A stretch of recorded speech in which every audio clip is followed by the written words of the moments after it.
We're going to start the meeting tonight. So we have, I think everybody got one of these. I think I caught everybody when they came in, and there's extra booklets.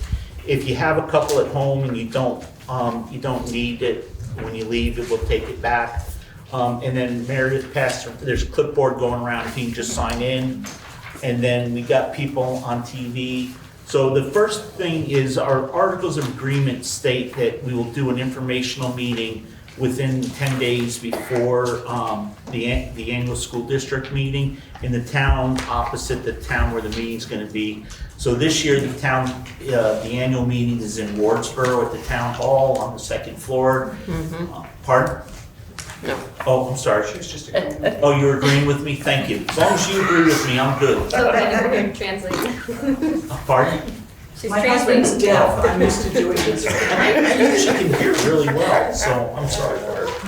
Anyways, so the first thing we're gonna do tonight is we're gonna run through the town report, the meeting, the school district meeting, and just go over it, and if there's any questions, sometimes we can't answer them, and this is a really good time for us to be able to hear from people on questions or answers so that we can be better prepared for the annual meeting. There's a lot of information in the book. We try to do our best, and we always try to anticipate what's going to be asked, but we all know that that's not easy to do. And I think we got a bunch of people on TV land also.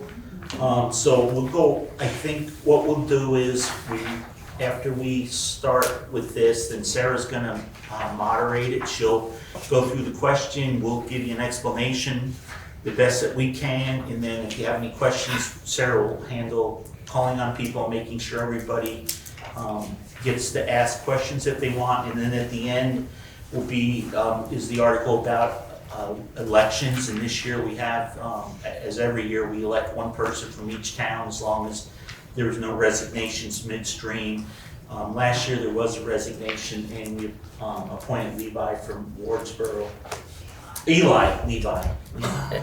I was thinking that John's song was come up, and I even got that wrong, didn't I? But anyways, I'm sorry, Eli. And but the position was up this year anyway, so it worked out really well. So we only have 2 positions that we're going to be replacing this year. So we'll let the candidates speak a little bit, and if they want to take questions, that'll be up to them. So does anybody have any questions before we start? The only other thing I'm going to ask is that as we do, I know we used to do it in Wardsboro, we've done it in Dover for several years. The protocol usually is whoever makes the motion in the second, gets to ask the first couple questions. We've asked that we will ask Sarah to bring up to you at the annual meeting that the board just be allowed to explain the question. Some of them are really easy, and some of them may have a little bit more of an explanation. So we're going to start with the articles, and we'll let you take it from there. Hi, everybody. People on TV too, they just speak loud. Sometimes we miss them. Okay, if somebody who is online could just wave if they can hear me clearly. Okay, so I'm coming through okay? Okay, great, thank you. All right, so we're just going to run down the articles really quickly. So Article 1, to elect a moderator to serve from July 1st of 25 to June 30th of 26, and to set a stipend for that moderator. That's voted from before. I was voted in last year, so I'm here until June 30th. You're going to run again? And I'm going to run again. Well, I will. If someone nominates me, I will agree to serve. Yes. Does anybody have any questions about that? Pretty straightforward. Okay. Article 2 is to elect a clerk to serve for the fiscal year July 1st, 25 to June 30th, 26, and to set a stipend for that clerk, and then to set a stipend for an assistant clerk should the clerk elect to have an assistant. And I believe our current clerk is Andrew McLean. Yes. Okay. And he will be serving until the end of the fiscal year. And are you planning to allow yourself to be nominated again? Yes, Okay. if somebody wanted to nominate. And just so y'all know, the reason we put in the assistant was Andy asked for that because when we do elections and have to have votes, He requires a lot of assistance for that because he doesn't have the information from the Wardsboro. So it's usually the Wardsboro town clerk that acts as his assistant. And Yeah, in fact, it's always the Wardsboro town clerk, and the clerk has to, by law, have an assistant, so I'll have an assistant, but running elections, I can't be in two places at the same time, and it's a lot of work, so I figured Michelle deserved to be compensated for that. Okay, yes, Barbara? I have a difficulty hearing you, Okay, so if you could speak a little louder. I'll try. you I, want to move up closer? I do have That'd be hearing good. aids. I can't but- hear either, but. Well, Do you want to move up closer? Do Why don't you move up here? am I coming through more clearly now? Yeah, yeah. Okay, so I just need to remember to speak a little slower and enunciate a little Yes, better. thank you. Okay, I'll try. Okay. Okay, you can sit closer if you choose to, but I will try to compensate. Okay. Article 3 is to elect a treasurer to serve for the fiscal year and set a stipend of $2,400 for that treasurer. I believe right now that's Marco Tellini. And he's not here tonight, but we'll find out next Tuesday if he will agree to do it again if we want to elect him. He has expressed it. Oh, Marco has expressed interest, so assuming he's nominated from the floor, he will agree to serve again if elected. All right? Article 4. Shall the voters of the River Valleys Unified School District set the annual stipend for school directors at $2,500 and the chair at $3,000? That's just the amount you're compensating the people who are on the board. Same as this year. It hasn't gone up, so that's the same as this year. Does anybody have any questions so far? Okay. Article 5, shall the voters of the Rivers Valley Unified School District approve mileage reimbursement at the federal reimbursement rate for the month in which the mileage occurred? This is fairly standard language, and it allows us to be flexible based on the monthly rate changing. The real reason we do it is the most important thing is the state gives us the money, and we want to make sure that we have it assigned someplace so that they don't see it as free-floating money out there and say, oh, maybe we'll just take that back. So it's worked out very well for us in the past. So we put it into our general reserve fund, so it's locked in there somewhere. And then, as you'll see, there's some other articles. We may ask you to move some of it into specific reserve funds, such as the building, transportation, or we sometimes use it to offset taxes, which are all other articles. But we do ask you to spend where we're going to put it before we actually move it. Okay, are we good on that? Does anybody have any questions on it? Okay. Article 6, shall the voters of the Rivers Valley Unified School District approve the school board to move any surplus from the 2024-2025 budget into the general reserve fund to be reserved for a future use as approved by the voters? Do you want to address that? It's just basic. I thought we just did that. No, that was the federal mileage reimbursement. Oh, I'm sorry. I just messed up. Okay. So anyways, we What he just said was about this yeah, one now. I'm off an article. I'm moving us ahead quick. So, Sorry, guys. does anybody have any questions about that? Okay. Article 7, shall the voters of the Rivers Valley Unified School District set the annual tuition rate to approved independent schools at $21,972, which is the Burton Sending School tuition for the 2025-2026 school year? So this article gets really confusing, so I just want to take a couple minutes and explain tuition.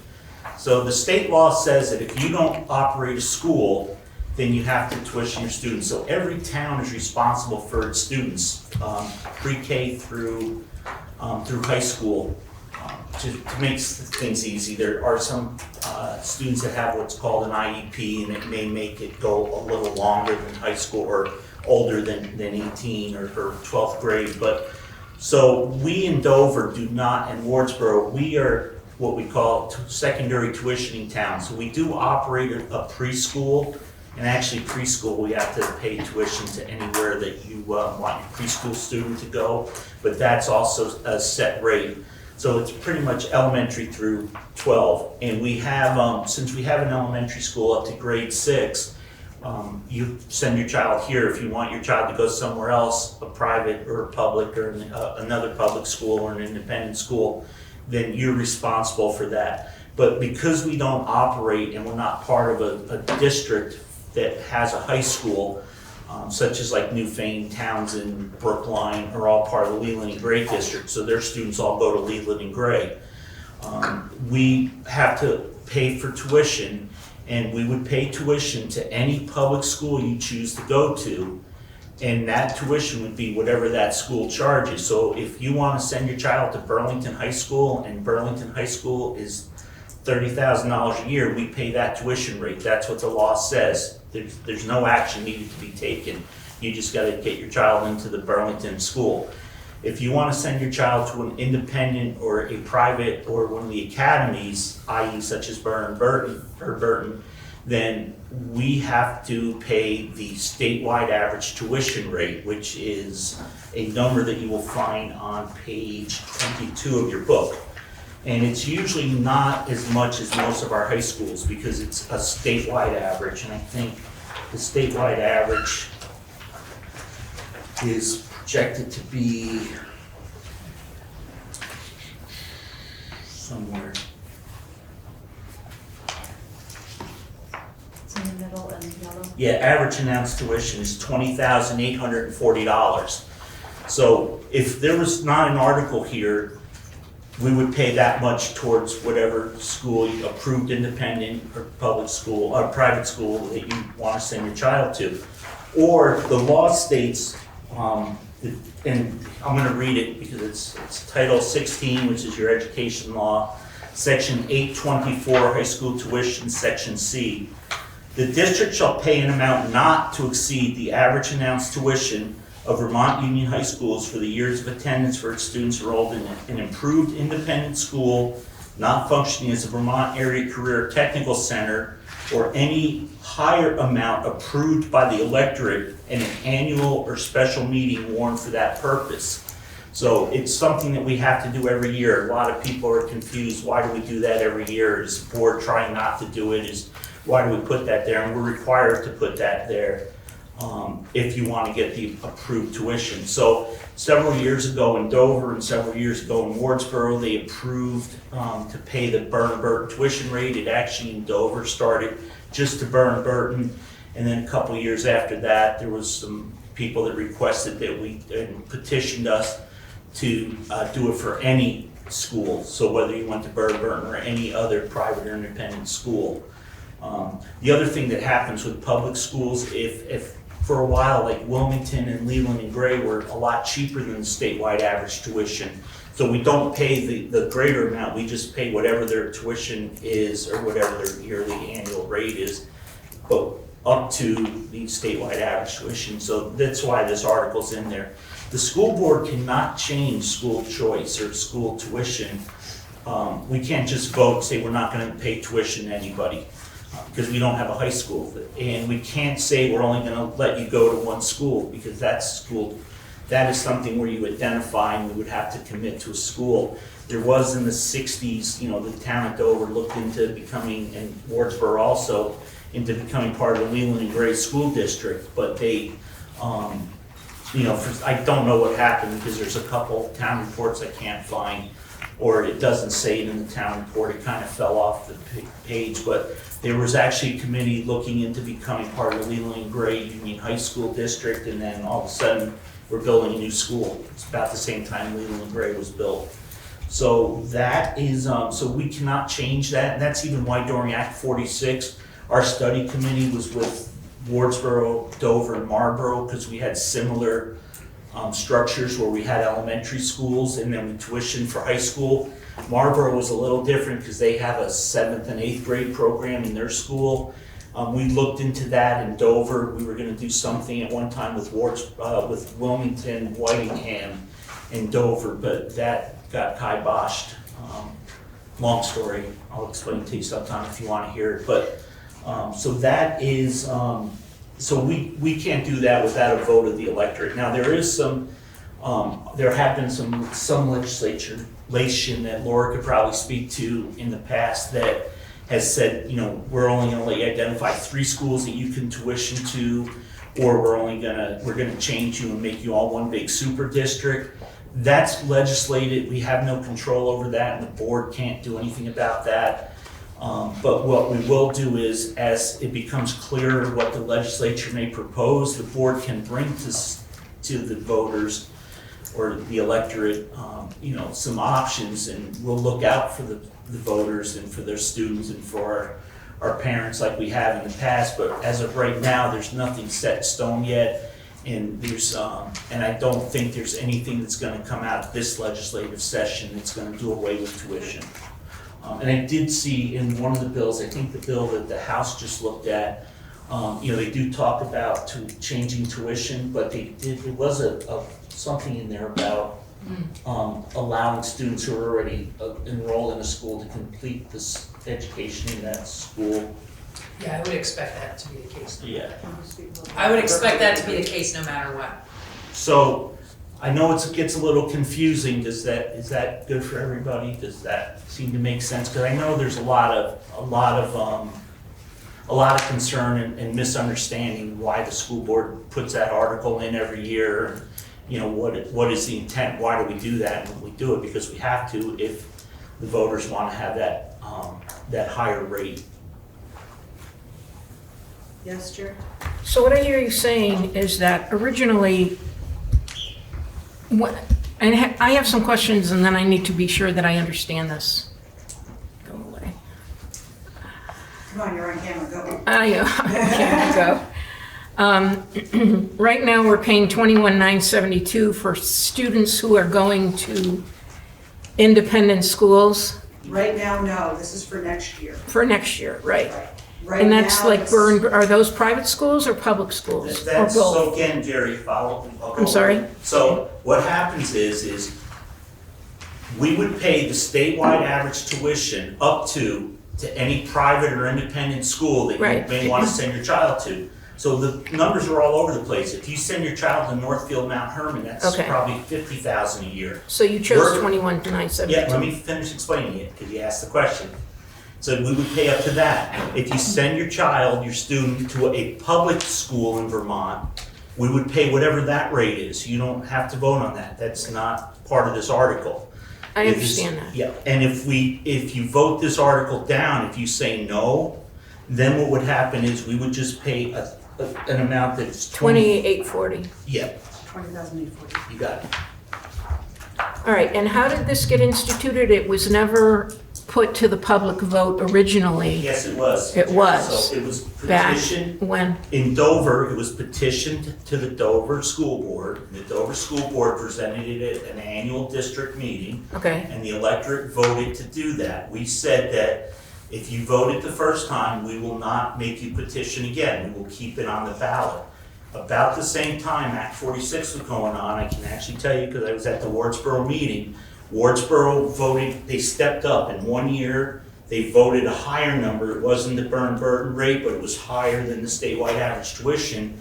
And it was not a unanimous vote. There was a couple people that were very against it.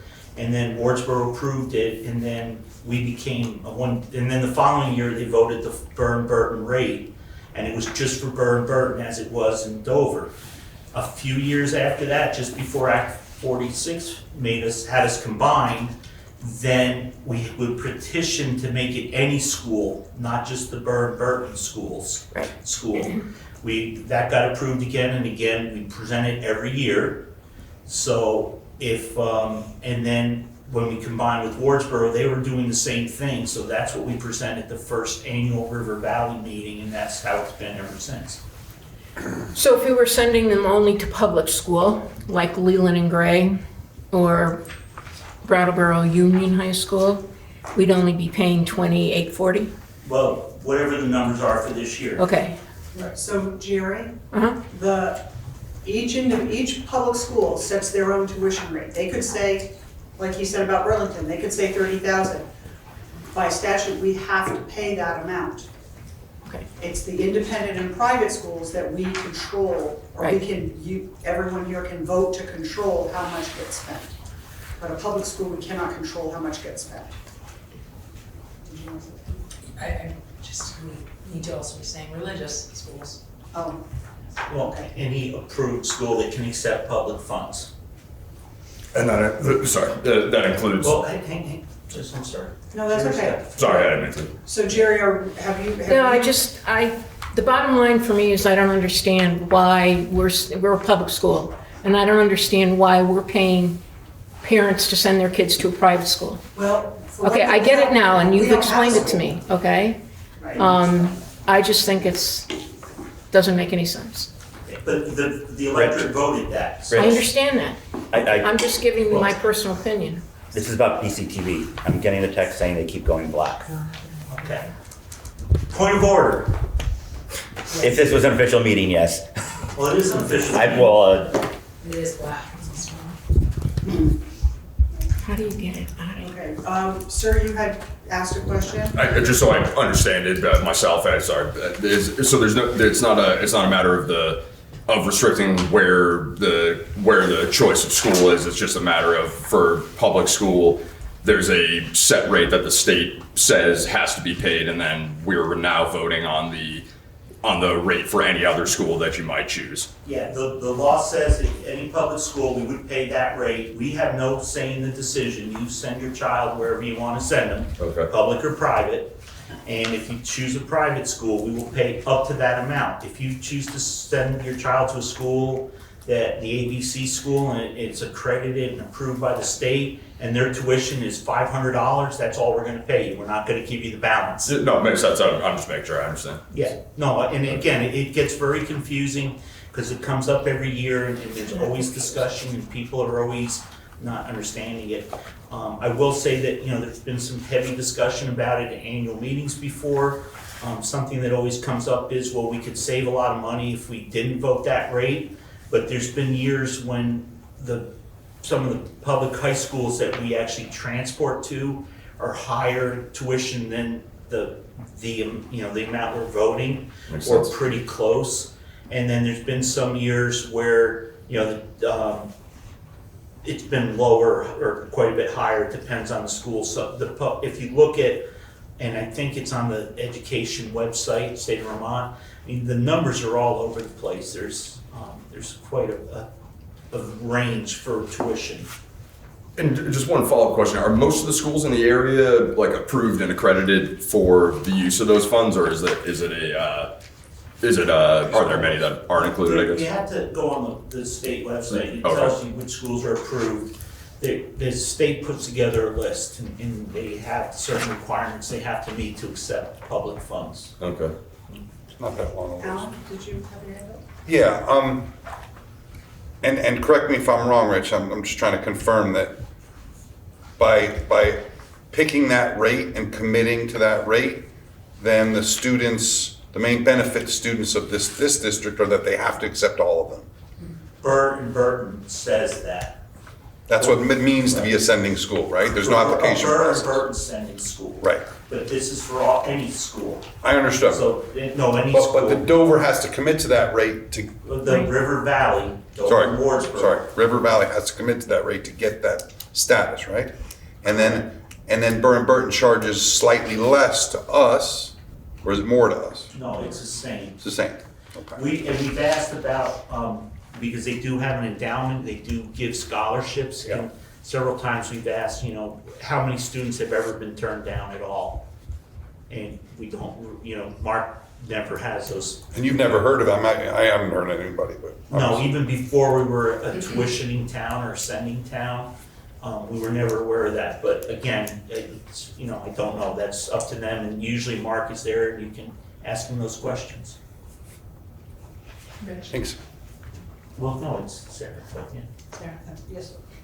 I would just add that we've not been provided that data, so. So, ma'am, I don't know your name, I'm sorry, you had your hand up? Janet. Hi, Janet. Hi. I was just wondering if we used, I'm looking at the table, and I was just wondering if we used Burton as our highest standard because of that reason, or if it was because we sent it looks like the number of students that go there out of our population, most of them, So the it originally, majority goes there. yeah, it originally started because there was petition that the Burton rate so that our students would have a guaranteed spot. Right. And then it would also help parents because that was a choice for a lot of students at one point. And then again, like I said, it was just for Burton, so if you sent your child Right. somewhere else. So what happened was parents from Dover came in and petitioned for any school because obviously the people, their children or students or whatever went to a different school and it meant, another 1,000 or, well, I don't remember what the difference was at the time. Okay, yeah, because there's all these other schools that have the same rate as Burton, and we just don't have as many That's students, because, so they're probably higher, they could be from that number higher, but that's all we're what gonna we pay. cover of it. Okay, great. Thank you. Okay, Andy? Just a comment, I remember from years ago regarding Alan's question, and they may have changed, but when you agree to be a sending town and allocate this money, it was always a cheaper rate than if you didn't, and if a town didn't choose to be a sending school. That's what Mark. I remember that too. But not a lot, like said. $1,100 Not less. a lot of money, Yes, A little but it was a cheaper rate. 0.5% I less. remember him saying that, but Okay, we so can ask. I I don't, think we do too. we would definitely wanna ask him that, cause I know he'll be there, is. So there's an amount that we are obligated to pay. Then there is the tuition that Burton charges, which those things are not the same. And then there is an amount that we elect to pay on top of the amount we're required to pay, which is cheaper than what they charge for tuition. Right. Can I just, Rich? 1 second. He's on the board, so. I understand, okay, you still need to raise his hand. Are you also? Okay, Dwight? Just to add on to that, what Laura was saying, in addition, and what Andy was saying as well, he's correct. So by becoming a sending town, the tuition rate is lower than if we were not. And if parents had to pay that tuition directly, the rate would be higher than the $21,900 for tuition for an individual family to attend. So there would be a higher rate for the family to pay if we were not a sending town. Is there also the consideration of transportation for public schools? Because if the children go to public school, then we're required to pay for their transportation, or no? Not for high school? So we're not required to pay for any transportation. Transportation is optional. So the voters could vote no more transportation, and we've actually had those discussions in the past. But right now, we pay for it? Right now, we do pay for transportation to a couple of the public schools, yes. Okay. And as a matter of fact, on transportation, the only thing we're required to do is if it's an individual student's plan that we need to transport them. Okay. One last question. So Burton had raised the price for tuition last year, and now they're doing it by another 1,000 this year. Is there, like, are they just gonna keep doing it every year and we're just gonna have to keep doing that, or is there, or keep raising our payment, or are they going, what is their, I don't know how I'm trying to, the oversight So, for I that know what you're limit? saying. Yeah. There is no oversight. We're just kind of at their mercy. They have a board of directors just like Leland and Gray, Twin Valley, and our school. Right. We set a tuition rate also every year. And what they probably do is the same, and you can ask him that, but no, we can't control that. We can't say, you all can say, we're not gonna pay that rate. Right. That's the decision of the electorate. And then it's, if parents wanna go there, they'll get the statewide average. Right. But we also don't have a say at Leland and Gray, we don't have a say at Twin Valley. We did at one time try to negotiate, it's just gonna confuse you a little bit, but there's a part of the law that says you have to, if you're a public school, you file what's called a stat report, and if the tuition rate charged was found to be, by the stat report, they filed more than X percentage higher or lower. If it was higher, they could bill us the extra and say you didn't pay enough. And if it was lower, we can say to them, hey, we paid too much, give us some money back. Right. And we found that Wilmington High School, before it was Twin Valley, was way off. They were way high. So we asked for the money back. So what they did was they just made an arbitrary, really low tuition rate of like $500, and then we had to pay more. So we finally made an agreement the law does allow us to agree, so we said, okay, well, let's go to the other schools and say, hey, if we just transport to your school, will you make a special rate for us? And nobody else would do it but Wilmington. And the problem was Wilmington wanted X percentage of our students to go there and they would give us a better rate, but we could never get at that percentage. Okay. And the voters didn't want to just like say, okay, we're gonna only go to Wilmington and that's gonna be our new school. Okay. Did anyone else have anything to add, questions or statements about this article before we move on? Sure, yeah.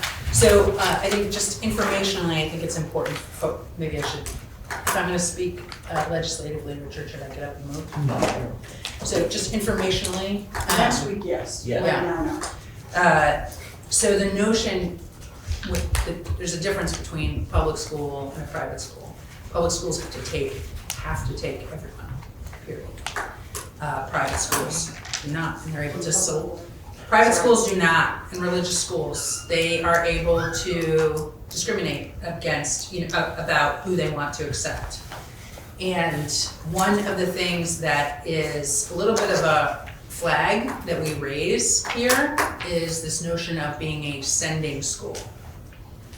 And if we are a sending school, they will take all of our kids. So I just want to raise that for everyone, that is not great in terms of the state's perspective, because it means that if we were not sending schools, that perhaps Burton is deciding they don't want kids who have IEPs, or don't want kids who come from lower incomes.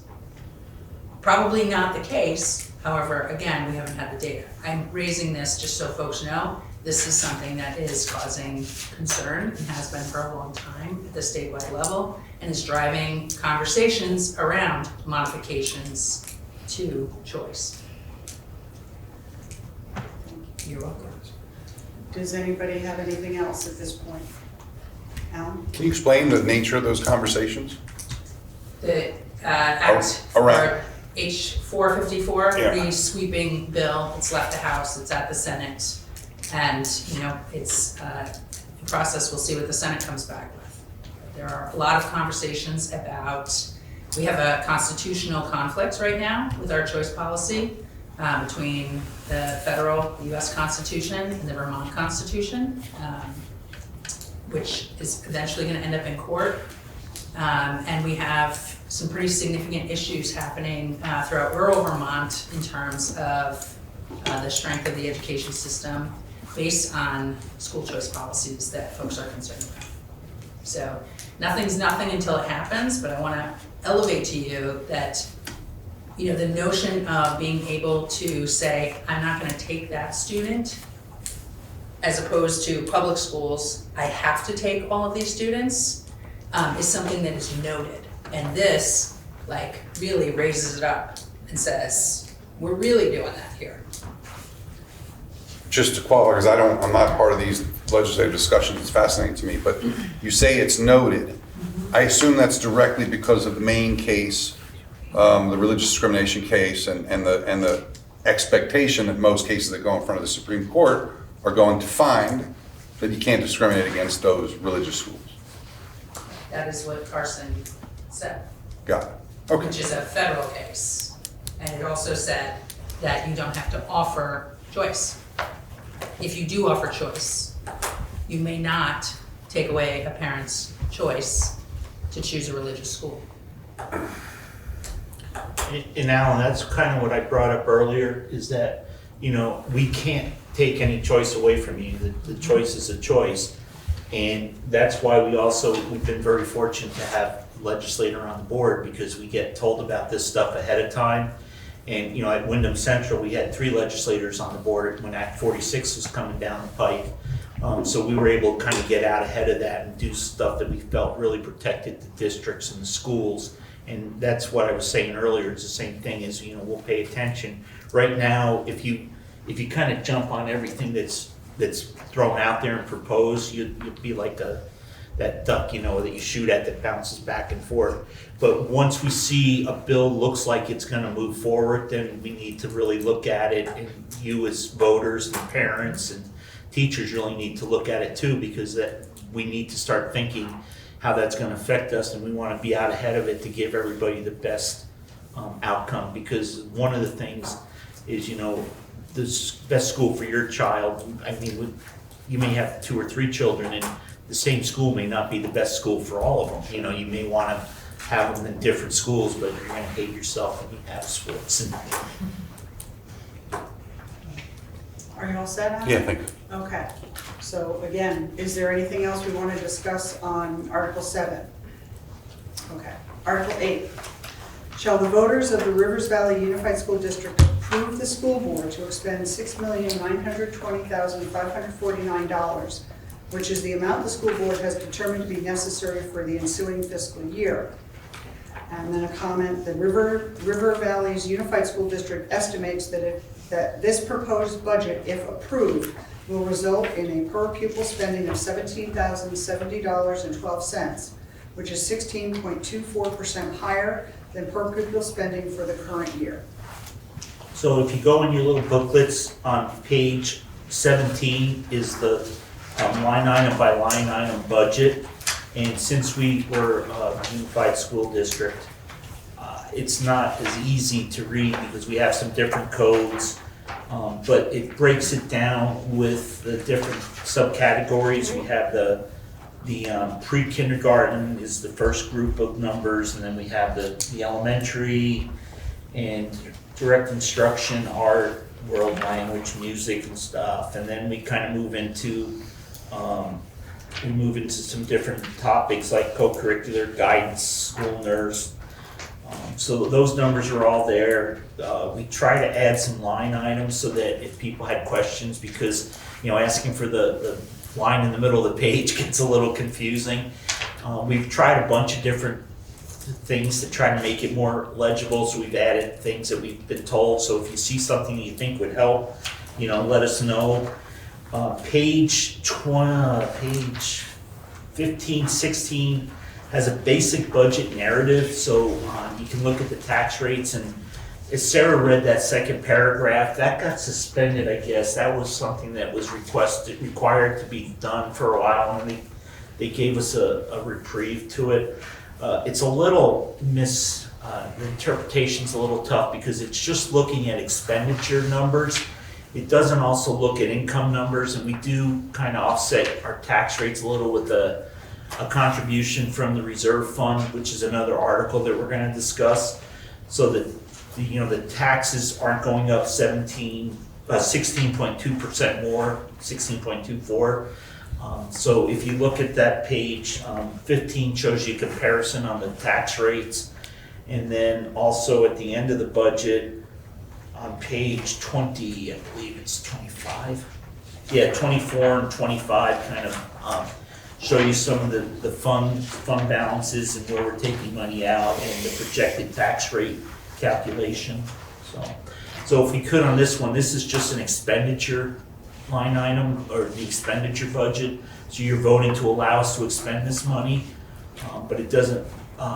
It does affect your tax rate, but it's not. Again, it's not a 16% increase in your tax rate. So if I could paraphrase, the expenditure is going to go up, but the actual cost is not. The cost to the taxpayer isn't going up because there's money sitting in reserve that can help. Well, if they reduce approve that, yes. Right. I have a question. Jared? I can't give you a line item, and it's something that I have brought up before to the Board of Education. You received COVID money over the last few years, and I would assume that COVID money was taken and used to have programs for students to enhance something. Are those programs in this budget for this year? So that Or have those number one, have the programs been evaluated to see if they've done any good? And if they haven't, were they gotten rid of, or are you keeping them and that's adding to the budget? No, what's adding to the budget is mainly, if you look, there's a little summary there. It's mainly contractual increases. Right. Health insurance increases were pretty high this year. I understand that. And there were COVID, money came from the federal government, it's called ESSER funds, and there's some other funds that came in. And they came into the supervisory union, and the supervisory union made plans on how to use them.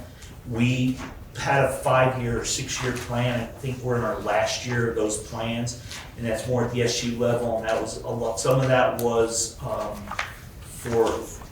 I believe some of them went towards additional guidance counseling and additional professional development to help the staff with issues that arose because of COVID. There was no program that we really developed. Okay. We did increase our guidance position, and at the recommendation of the administration, we're keeping that up.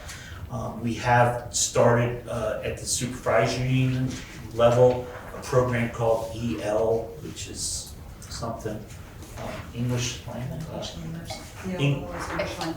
Yeah, no, what is it called? Expeditionary learning. Yeah, expeditionary EL. And that's at the SU level, so there are some funds that we're giving to the SU for that, and some funds that are being spent in-house.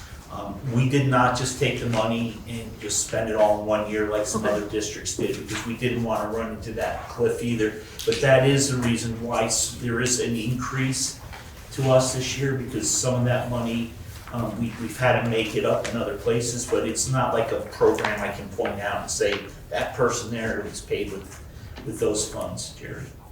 The other thing that kills us is our student count's going down, and again, it's not an actual student count. I always joke about, we have 193.4 students, and that 0.4 students very hard to educate, depending which part of the fourth you get, the upper or the lower part, I guess.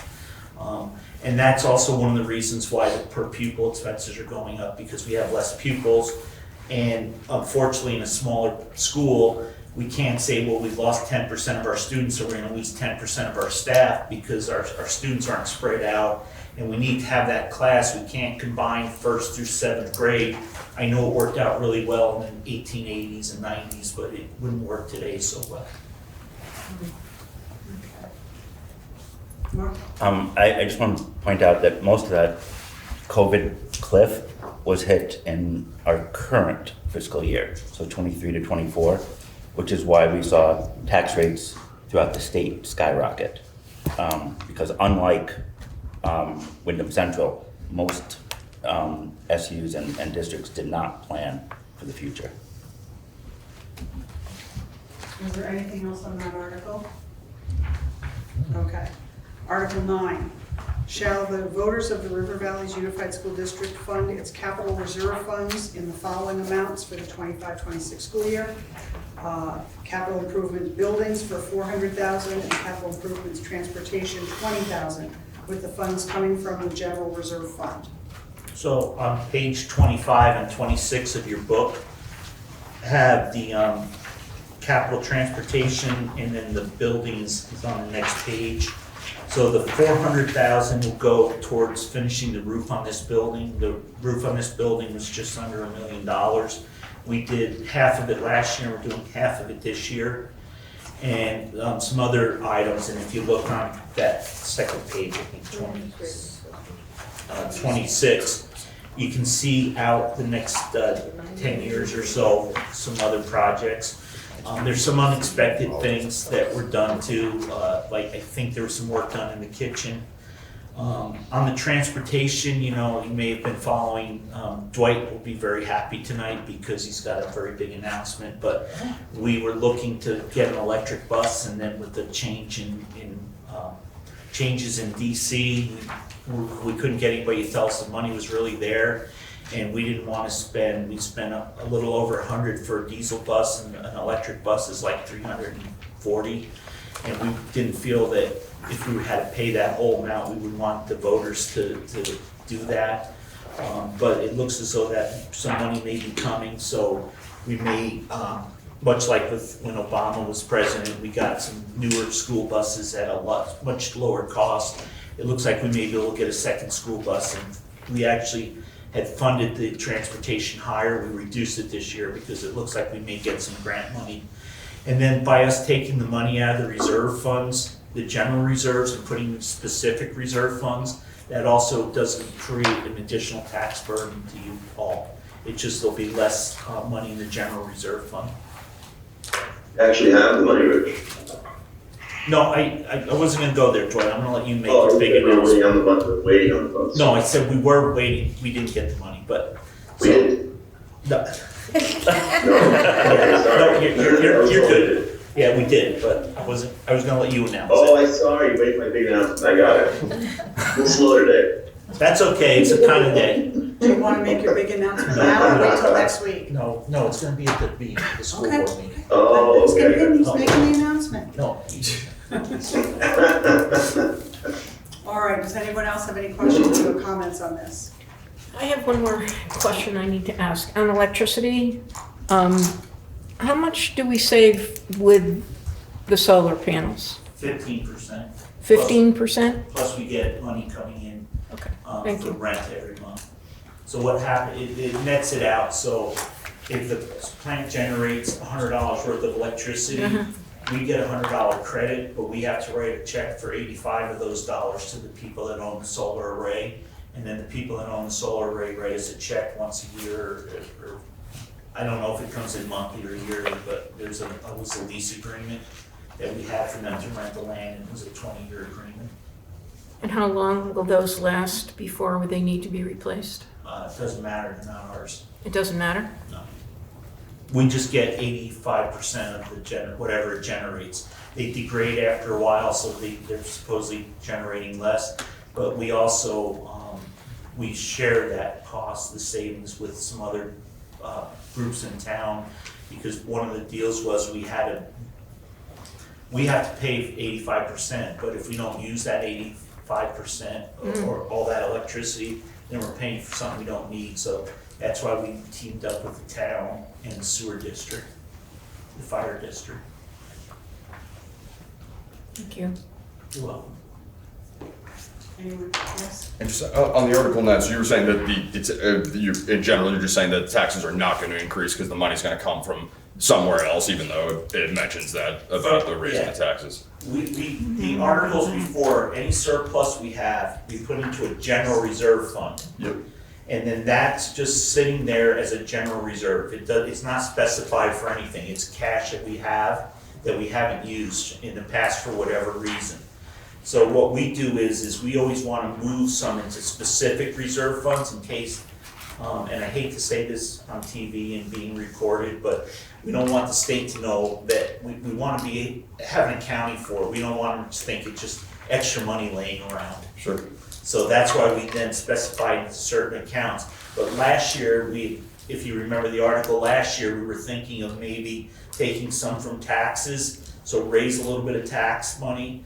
If we were to be coming in this year and the tax was gonna be cut in half, and our reserves weren't so high, we may wanna, do something different, but right now, we wanna take it out of that general reserve fund. Okay. And that'll prevent it from raising taxes, is what you're saying. Yeah, your tax it won't make a difference in your tax rate. Yeah, just so I understand. That's a simple answer. And generally, just a general question, but when a tax is raised for a certain endeavor that you're undertaking, does that tax get implemented until that thing gets funded and then rescinded, or does it just remain once the tax is raised? The way a budget works is we present you a budget every year, and the voters vote that budget. Sure. So you vote on expenditures, okay?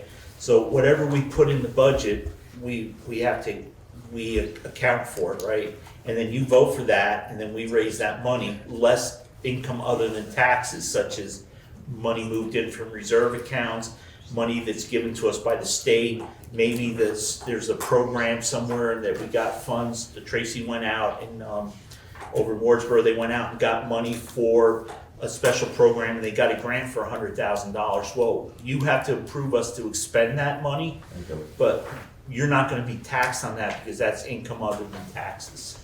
It's a little confusing. You don't vote on how much you raise in taxes. You vote an expenditure amount, and then we tell the state, here's how much we want to expend, and they say, here's your tax bill. Okay. Yeah, so I just wanna maybe ask Rich, I think what I heard was a question about if taxes were gonna be raising or rise, would rise. A little louder, please. I think what I heard, the question was, are taxes going up or are they staying the same? And I'm gonna ask you to clarify, because I think what I heard you say is they're not going up. And so No, I think you should just be Okay, very clear. I think I said that voting on this article is not gonna change the tax rate, because the money's not gonna be raised by taxes. Okay? But that doesn't mean taxes won't go up. They just won't go up because of that. Right, there's gonna be a tax increase in Dover, okay? And if you guys wanna go over that, go to page 15.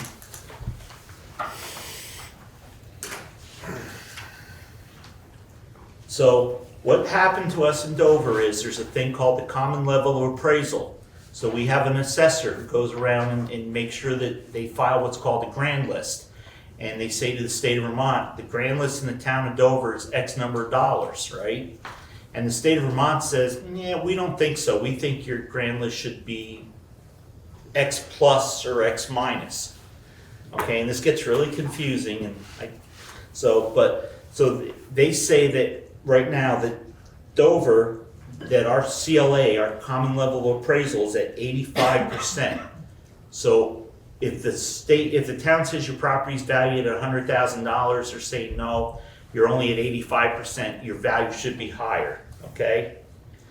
In Wardsboro, they're saying that their common level appraisal is at 126%, so they're saying they're way overvalued. So what happens is we present you a budget, right? The state says that this is what we need to raise in taxes to cover that budget, okay? And when they take that number and then they multiply the common level of appraisal, they give you a tax rate. And then the tax rate is converted to go on what the town has your property valued at. Okay? So the budget we presented, if you approve all our articles, we're recommending a tax rate of about $2.18 in Dover and $1.47 in Wardsboro. I'm sorry, yeah. And last year, Dover was at $2.10, so it's the bottom chart on page 15. I see. So last year, our tax rate was $2.10, and Wardsboro was $1.47.4. We're projecting for Wardsboro $1.47.4, and for Dover $2.18. Okay, so this is just a projection. The legislature hasn't left yet. When the legislature still has to vote on a yield, and if they're going to buy down the tax rate and a whole bunch of other things. So as of right now, this number is our best guess at what the state's going to do. By you voting those other articles, it's not going to change anything on that. Makes sense. I just meant for that particular article, Right. if that was because it says in the article that the taxes were going to be increased. But then I heard you say that it was going to come from a different fund, so I just didn't know if that negated our it. taxes will be, But not because of that Not particular because of thing. that Yes, article. I got you. Right. So, and again, the tax may decrease. There was one year that if we had voted back in March, we were looking at doubling our tax rate, but by the time the legislature got done buying down the rate, we were able to buy down the rate, and they gave us the weighting of the students and all that other stuff. We had a very little tax increase that year. That's one of the reasons we vote our budget later in the season, instead of voting at it in March or earlier. That allows us to kind of shuck and jive a little bit to protect us all and get us a decent education at a decent rate. Is that okay, Laura? Yes. So, and again, I'm sorry, because it's very second nature to me, because we've been doing it so long, and it's a very hard thing to understand. I appreciate it. It's fine. Okay, was there anything else on Article 9 before we move on? Okay, Article 10. Shall the voters of the Rivers Valley Unified School District authorize the school board to withdraw money from the reserve fund to offset the homestead tax rate, but not more than $240,000? And again, this article is something that, because of where we're at with our spending, and to try to keep the tax rate pretty close to where it was so it doesn't show a huge increase. And actually in Wardsboro, it's not showing any increase at all. We have been buying down the tax rate for the last several years, actually since Act 60. first was fully implemented and became Act 68. And we've always averaged somewhere between 150 and 300,000. We don't want to take all the money out of reserves because we don't know what's going to happen next year. So we've always said out of the general reserve, we've always said we don't want to go over a third, even if it means a bigger increase than we want, because who knows what's going to happen the following year.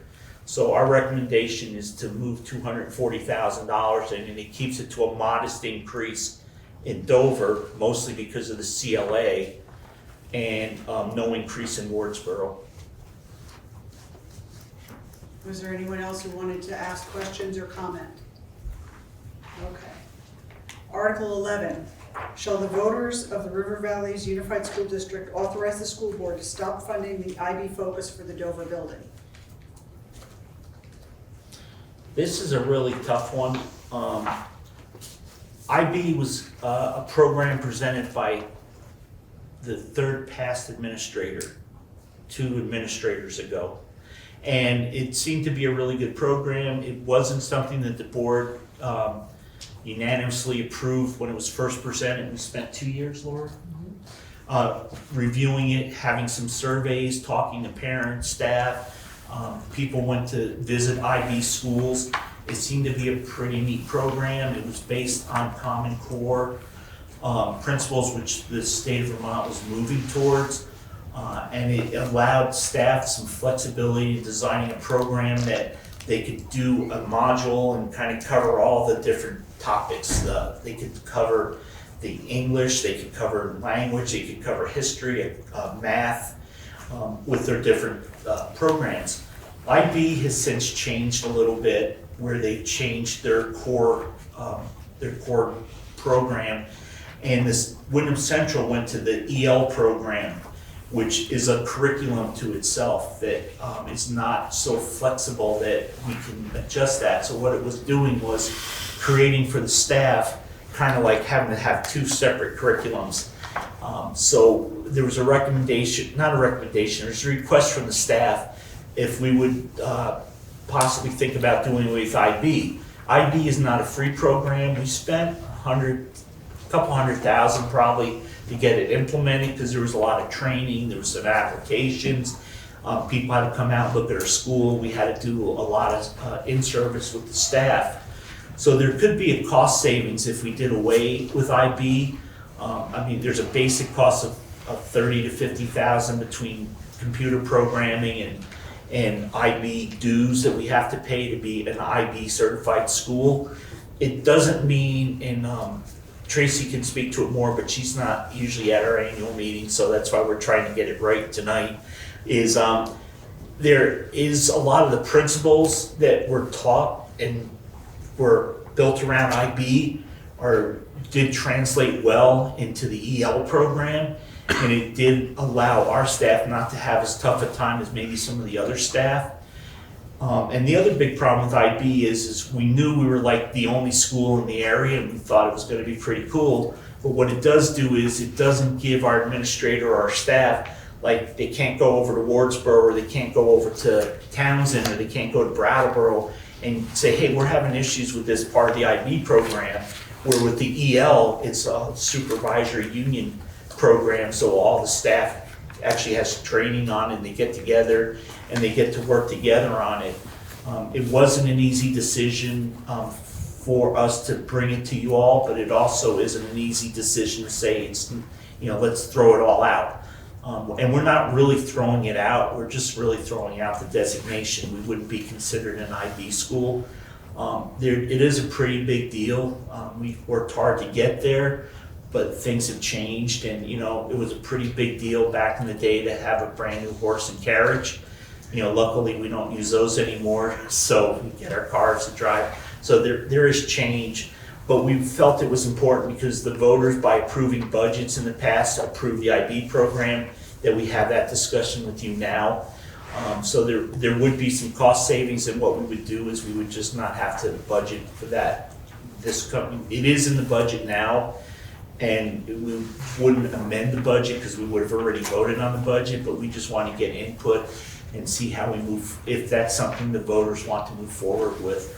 We also, just so you know, we had a lot of discussion when we combined, and I know Laura was on the group and Dwight was in the original River Valley board, and Mark was at the time. And we talked about, no, you weren't, were you?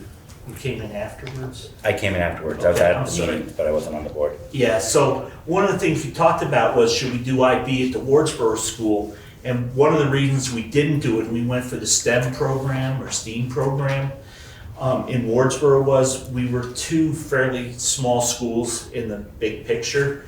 And we didn't, people in Montpelier look at us and say, oh, well, you're only 5 miles apart, We don't need to have two buildings there that are doing the exact same thing.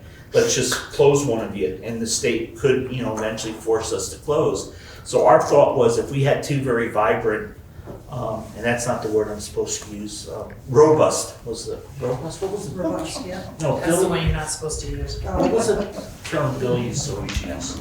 Anyways, the principal at the time that brought us the IB, so I think it's robust, that's right, Laura, I'm sorry. So anyways, we wanted to have two different programs, so that's why the Wardsboro School has a STEAM program, with the idea being that if you want the science and technology, go to Wardsboro. If you want the international flair, you came to the IB program in Dover.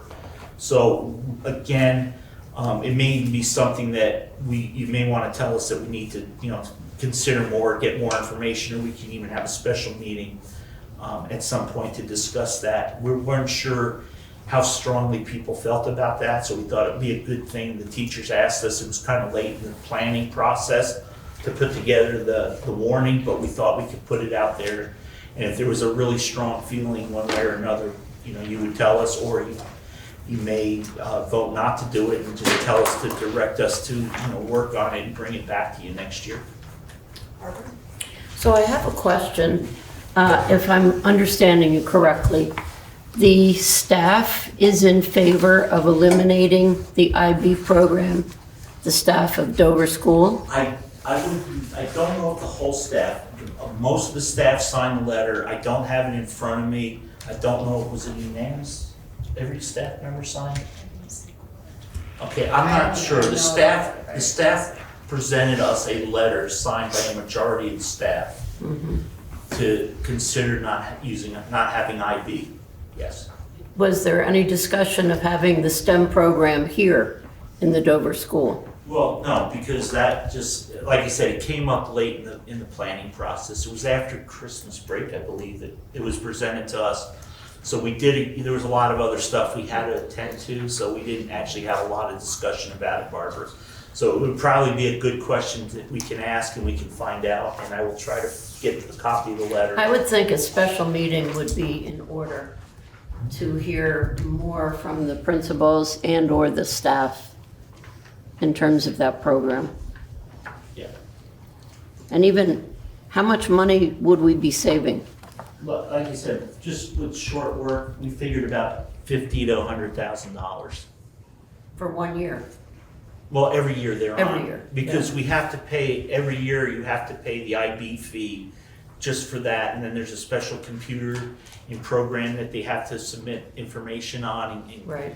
But again, if it's something, Tracy and I just talked about it a little bit today. We're gonna talk after this meeting and get a fact sheet together for you folks, or for next week's meeting. But if we were to stop for a year or two to try to get back in, we'd have to start over again. We wouldn't have to start from ground zero probably, but there would be some cost to that again too. So I don't know what the parents think. My children were out of the school when that started, so I don't have any experience with it. We were hoping to hear from some parents, from some students, what they thought of it. Part of the program is not all going to go away either. They're still going to keep the presentation that the older students do, and there's some parts of it that are going to keep.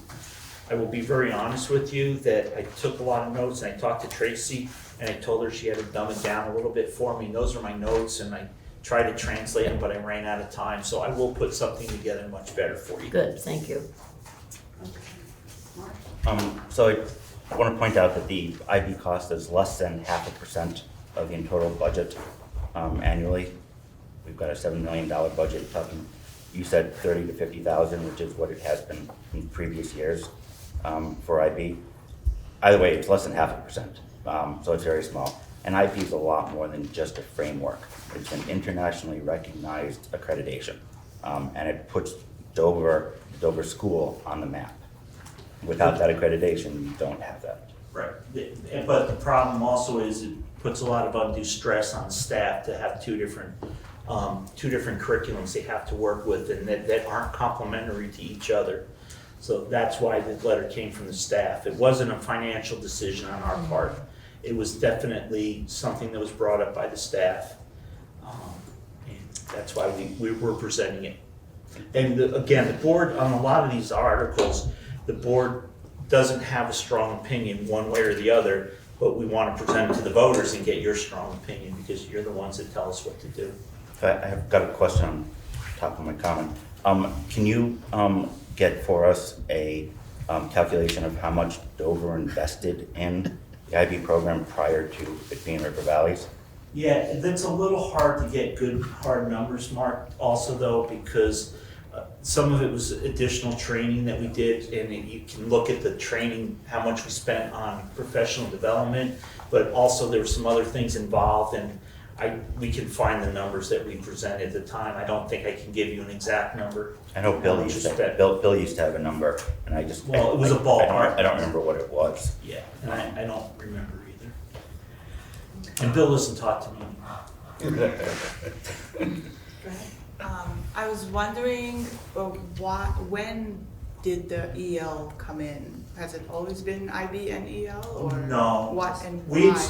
We had started IB. Took us a few years to get it in, and it seemed to be a really good program. And Dover was doing very, very well with a lot of our programs at that time. So it was kind of like we're here now. We can maybe go to here. And then, as Mark said, it's something that it's not a lot of schools reach that height, and it was kind of it's a program that was actually developed, I guess, for military families and the ambassadors, diplomats and whatnot. So it seemed like a really good idea to kind of make us one step better. One of the things is we don't have a lot of information. I don't know if families moved here just because we were an IB school. We do get recognition. If you look up IB schools in the country, we're going to show there. I think there's one IB high school, two IB high schools. There are in Vermont. Two? I think there are 3 high schools now and now 2 elementary schools. Yeah. So, but I think we were the first elementary school.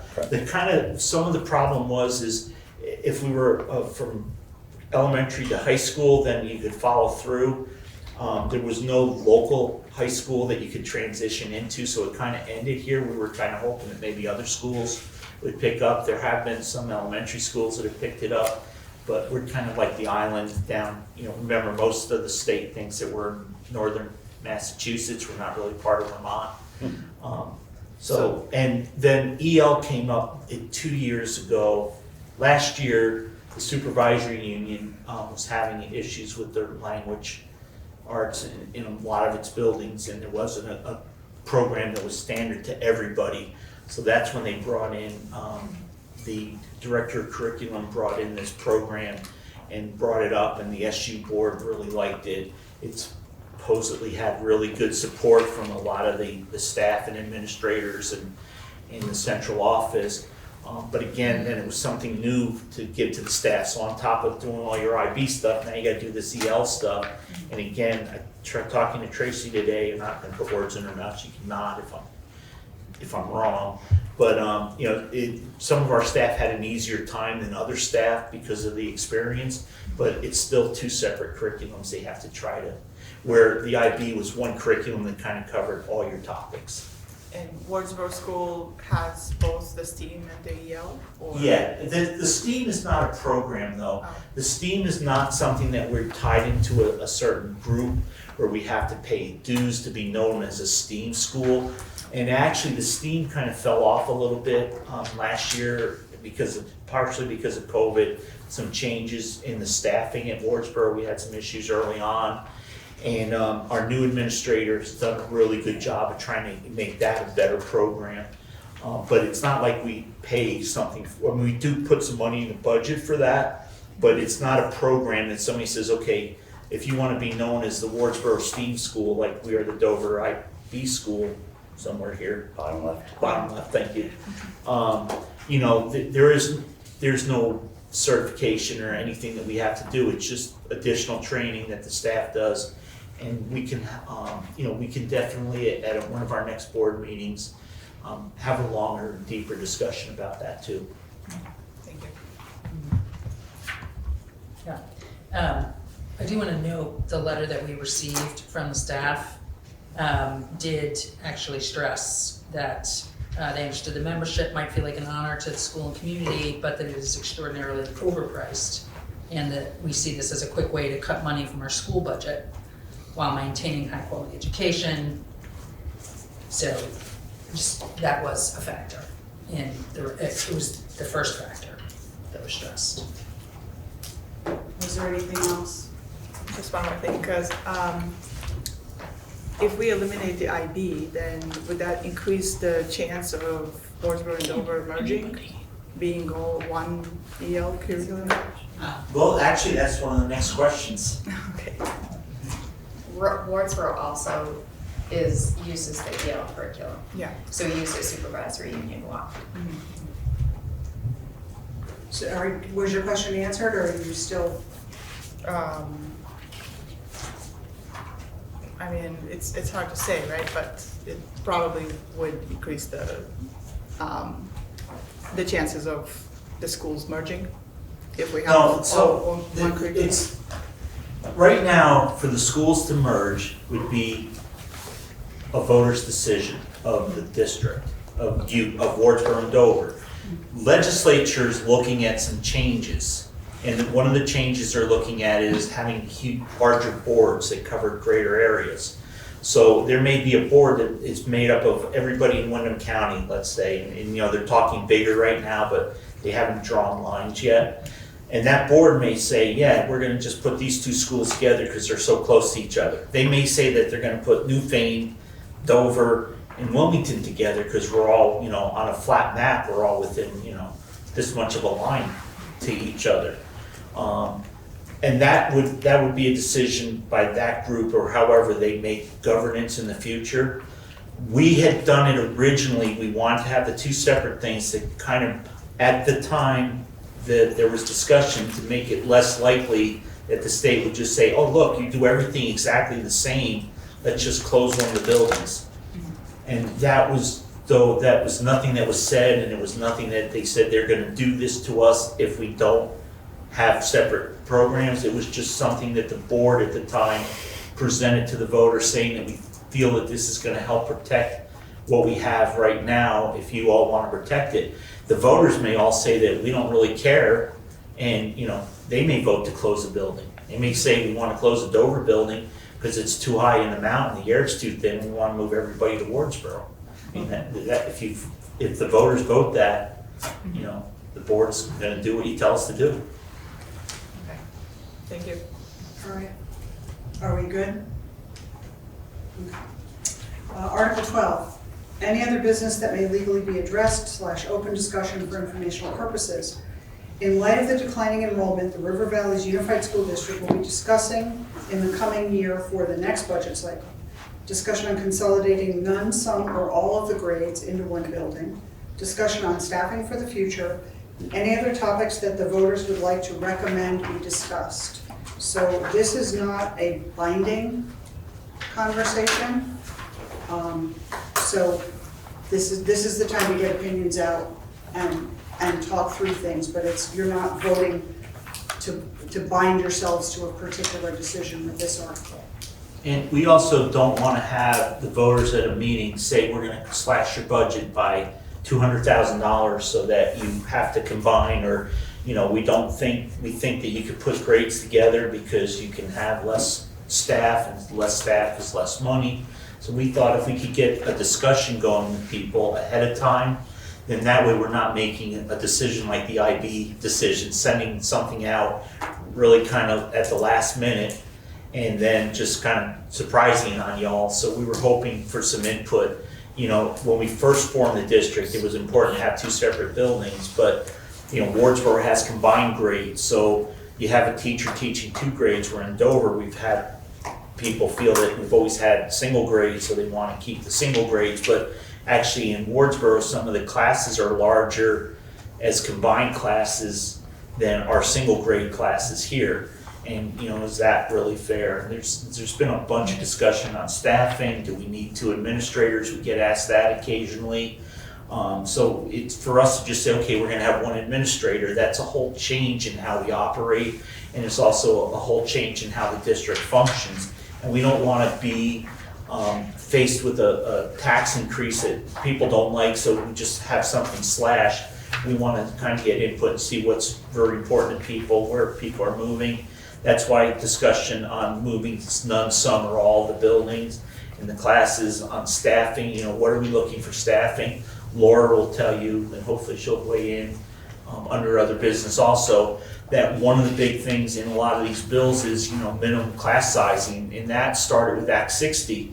They were really pushing for a minimum class size, and we're like, okay, well, we have only so many students, you know, we can't, it's not like we have 3 teachers for each grade, but we have 1, but how do we get more students? You know, are you gonna ship them to us? So, you know, there's usually something for rural schools, but then they say rural schools cost too much money. The bigger schools are more cost efficient, but when you look at their pupil spending, it's not hugely different. So that's why I wanna have this discussion and ask you all for your opinion. And we hope when we form the new board after elections that we can have some more meetings, and like I said, we can have the discussion about the IB stuff, you know, further down the road if you all want. So that's kind of what that's for.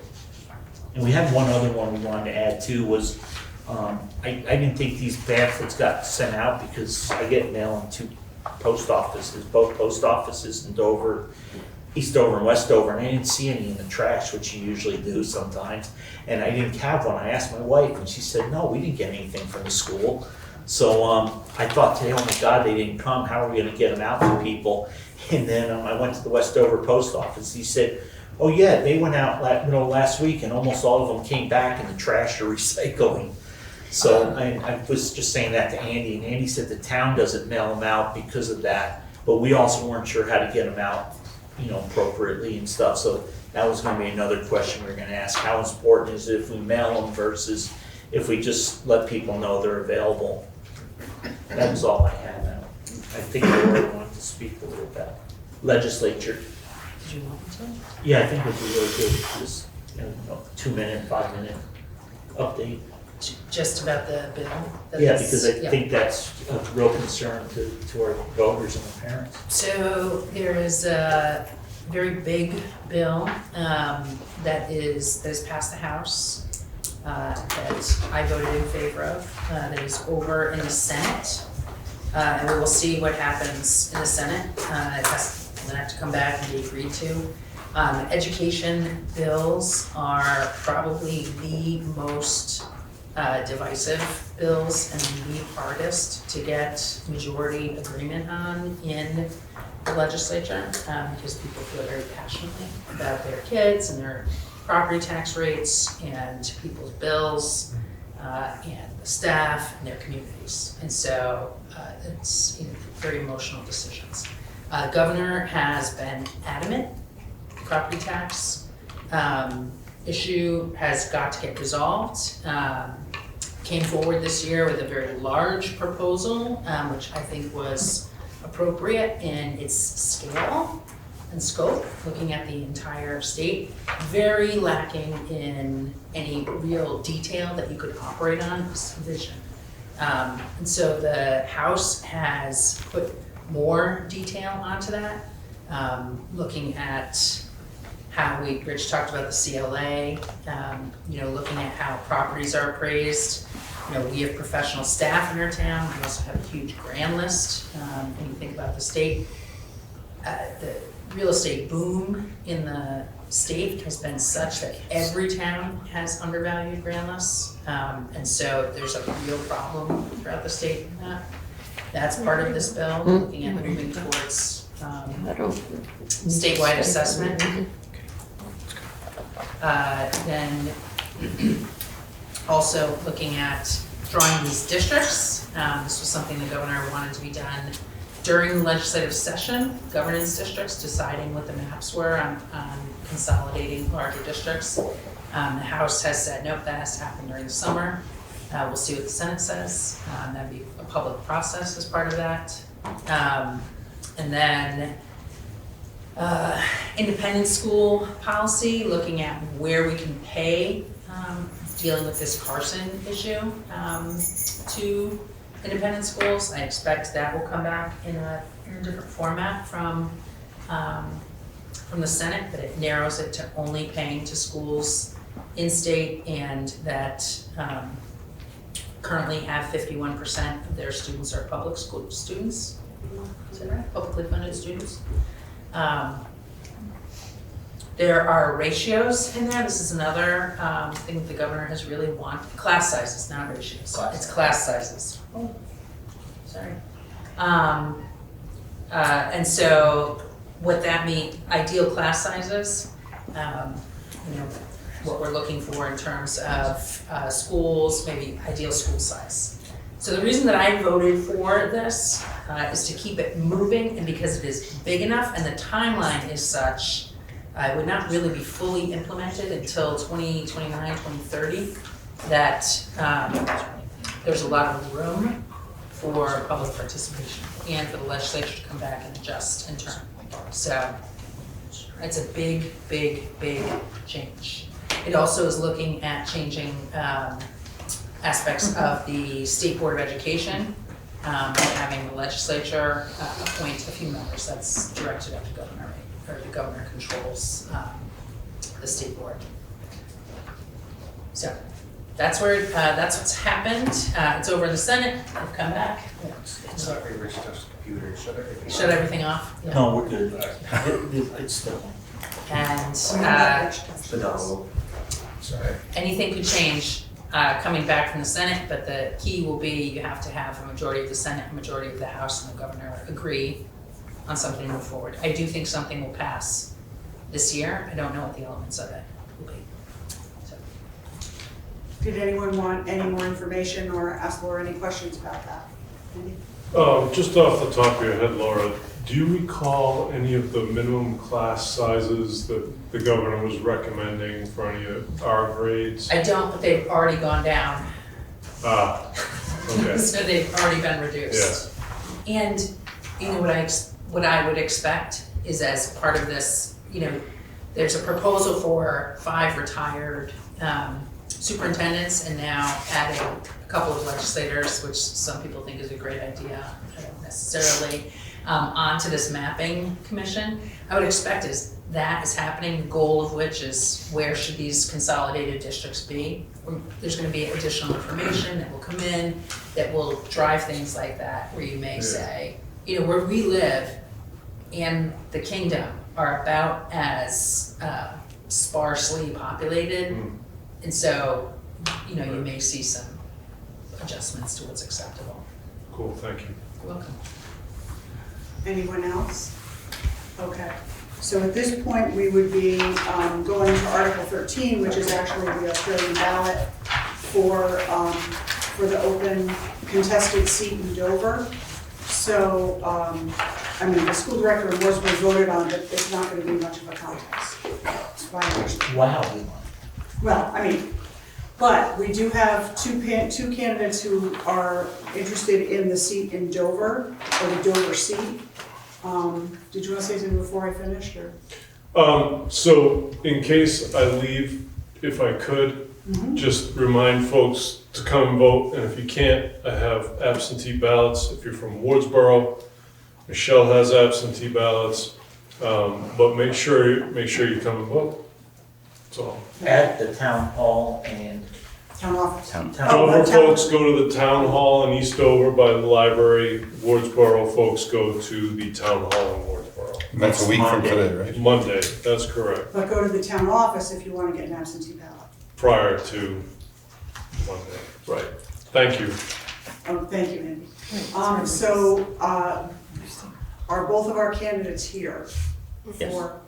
Okay, so, what I'd like to do, if it's okay with you, is give you each like a minute, 2 minutes, 3 minutes to talk briefly about yourself and why you're running, and then we'll open it up for questions if people have any. So, Edie, Mo, would you like to start? Should I stand up or sit down? Stand up. Just be Whatever where, you're comfortable. I'm Be not. where- I'm not. be where people can hear you. What? Be where people can hear you. Okay. My name is, everyone knows me here, but my name is Meredith Block. I have lived in Westover for 5 years, and I am the mother to my 9-year-old daughter Joey, who is in 3rd grade at Dover. Working from home as a small business owner has given me a lot of flexibility to be part of the school and the school board on an almost daily basis. And I'm coaching the Dover Bulldogs baseball team for the 3rd year in a row, and I just finished volunteering for the school musical. I co-founded the Dover Wardsboro Carnival, and as an amazing part of this Dover School Club. And I try to be present wherever needed. I've learned a lot, mostly from Rich, about the school board and how it works, along with what issues we are facing as a community and a state. As the minute taker for River Valley, Stratton, West River, and Wyndham districts for the past 3 years. I'm running because I know how important it is for our board to be connected to our school and our parents, many of whom have become my closest friends. As a small business owner, I know how important every dollar is, and as a member of the board, I will work to keep our budget in check and our taxes as low as possible. I love this school, this community, and this state. I know we have a battle ahead with school choice and to retain local control of our schools. I know how important this is to Dover and Wardsboro families, and I'll fight for it in every way I can. I've never felt more at home than I do here, and I'm running to be part of the solution. I hope you'll vote for me on the 28th. And I'm available to talk if anyone has any questions. Thank you. Thanks. Thank you, Meredith.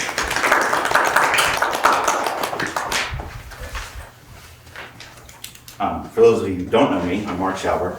I'm honored to be here before you today as a candidate for the school board director position. And I apologize, I'm going to read because that's how I get the out. I'm running because I believe in the power of the public education system, and I want every current, future student and family in the district to feel seen, supported, and prepared for the future. We have challenges ahead, as has been discussed. An ever-growing budget paired with shrinking student counts mean higher taxes. The state is pushing out financial changes with structure and governance changes to follow. These will have significant impacts on us. We need experienced and strong advocates proactively fighting for what's important to our towns. As a prior member of this board and the continuing executive director for the Coalition for Vermont Student Equity, which was a statewide coalition of school boards that successfully advocated for a change in the education funding formula, which sort of advantaged us.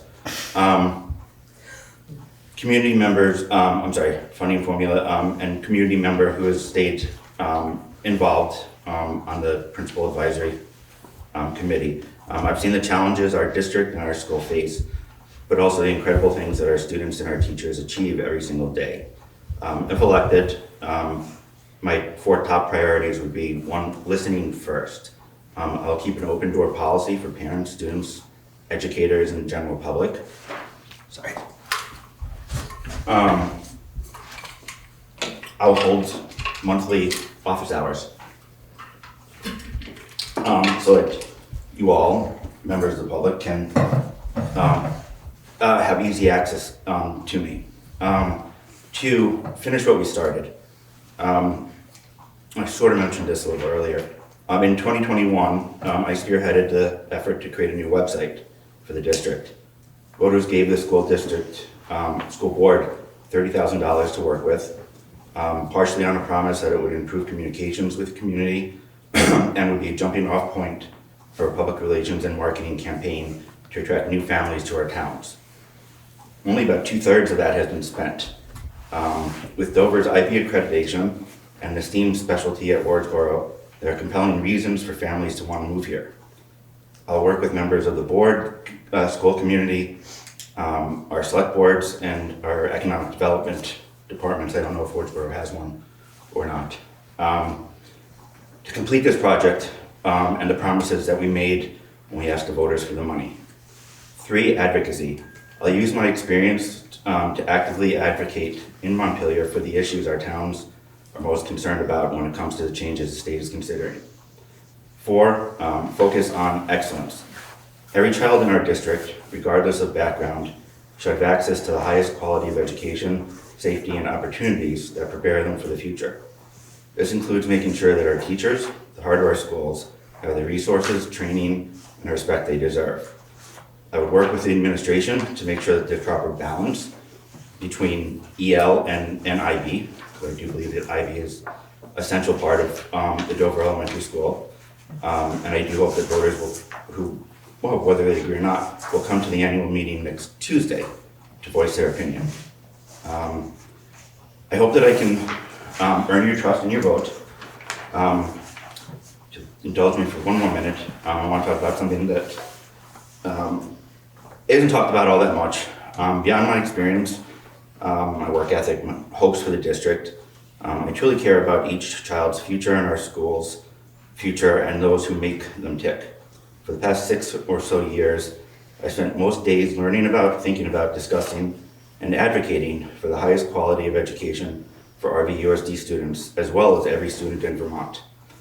The present and future success of our students and schools and our towns are of the utmost importance to me. And that's the real reason I put myself out to seek your votes and this position. Working together, we can make our schools stronger, our kids smarter, while also being fiscally responsible to our taxpayers. Thank you.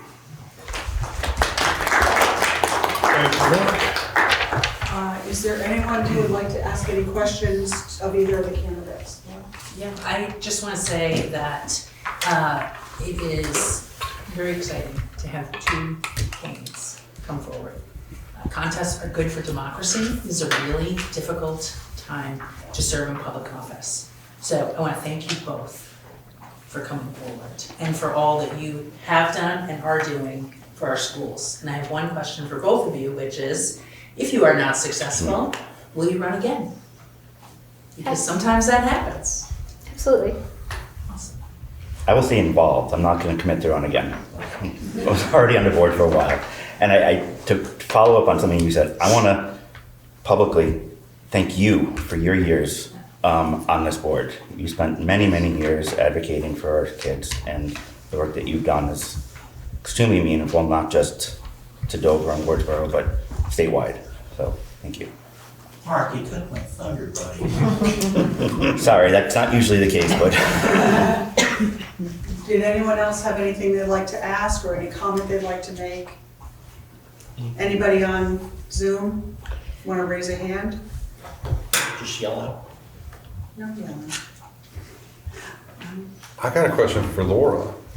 With you leaving, are you gonna leave us all out in the cold here, or are you gonna still stop by and help us with our legislation? I care deeply about public education and our schools. They are the most important investments we make in our communities. It is time. It's been 2 decades. We gotta get this guy after we get through this next thing, you know? And it's good to have new blood and new ideas, and I will never stop caring about it. And so, as long as I'm in the legislature, I will be a tool, and when I'm not there, if I think something's awry, I certainly will be showing it. No one should worry about that. And Alan, we're not gonna let her go away because she's still a representative. I don't know what kind of hooks you got in there, man.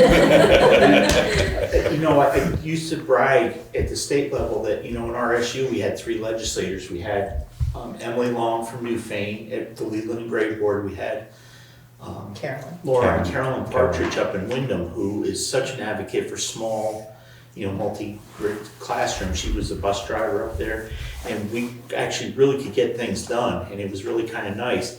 The nice thing is Carolyn's no longer in legislature, but she does side judge, but we still have Emily in legislature, and we have Laura still in legislature, so we are gonna pull her a lot, believe me. Yes. And I'm like, hopefully she remembered to bring me something from legislature today. I did. Cookie. Hopefully I did. There. I did. So anyways, but, Shoot. Mark, again, Sorry, I'd like to say, I didn't mean to steal your thunder. over 20 years she's been on the board. She didn't think she wanted to join when we first asked her. We had somebody resign because she was very involved in the newspaper. She was working, she had her students, and she was also the troops support. Laura's very into supporting, the veterans and the troops. She has a lot of family that served in our military. And, we were really glad when she did agree to come on because it was nice because it was about the time for budget, and she had actually been coming to all our meetings covering for the newspaper, so she was right up to speed.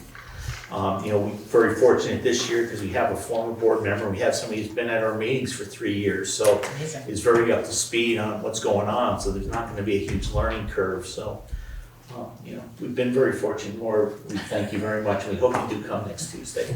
I will try to. It's on my calendar.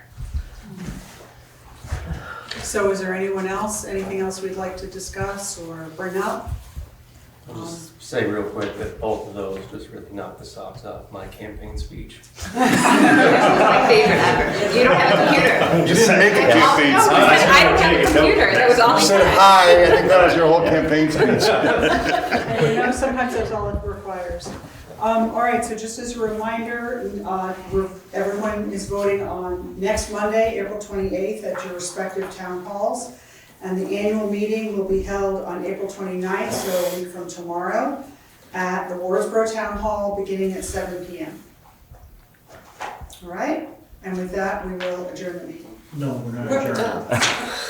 We still have a school board. You get to leave. Oh, You get to leave. So I'd like to thank, so this is something we do on the town side and I think it was good to have Sarah in case she has questions, so I'd like to thank Sarah and Carol Ann.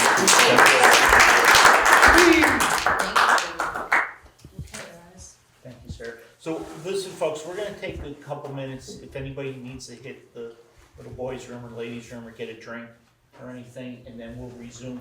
Andy, do you want to? Okay, bring those reports to Michelle? Yeah.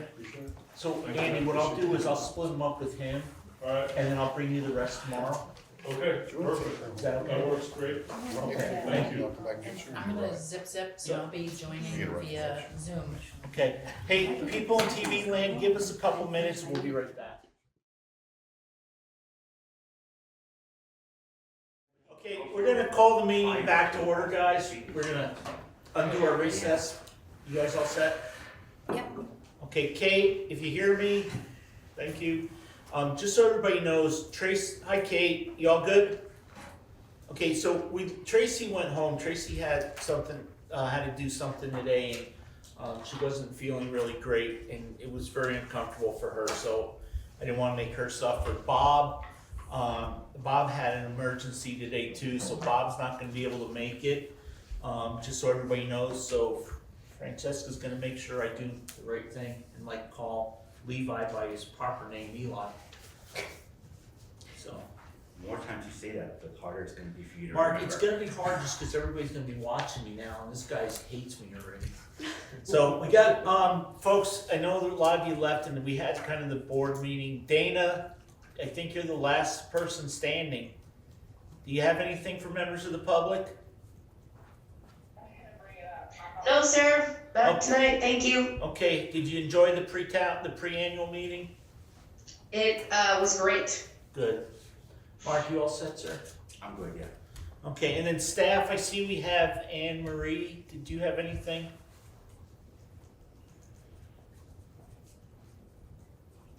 I'm gonna take no news as good news.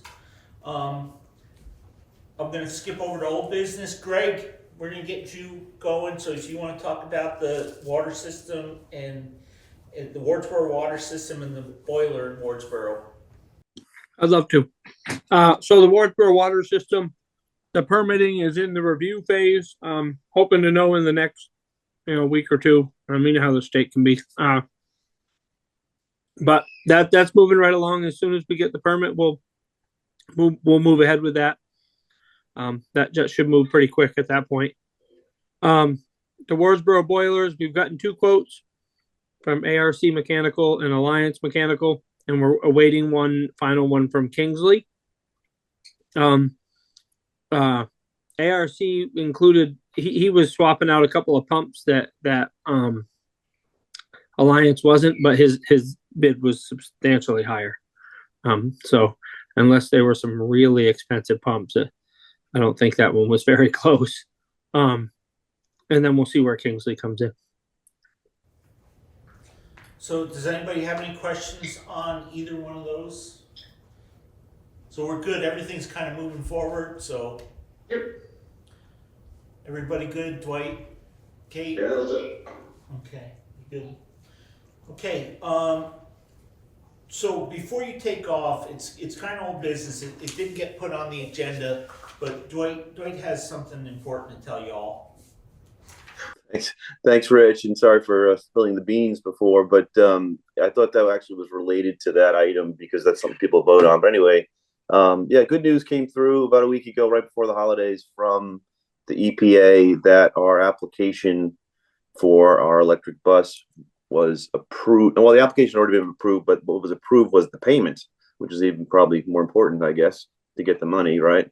So that was someone at the EPA was still doing something over there and got that done, and so that's exciting news.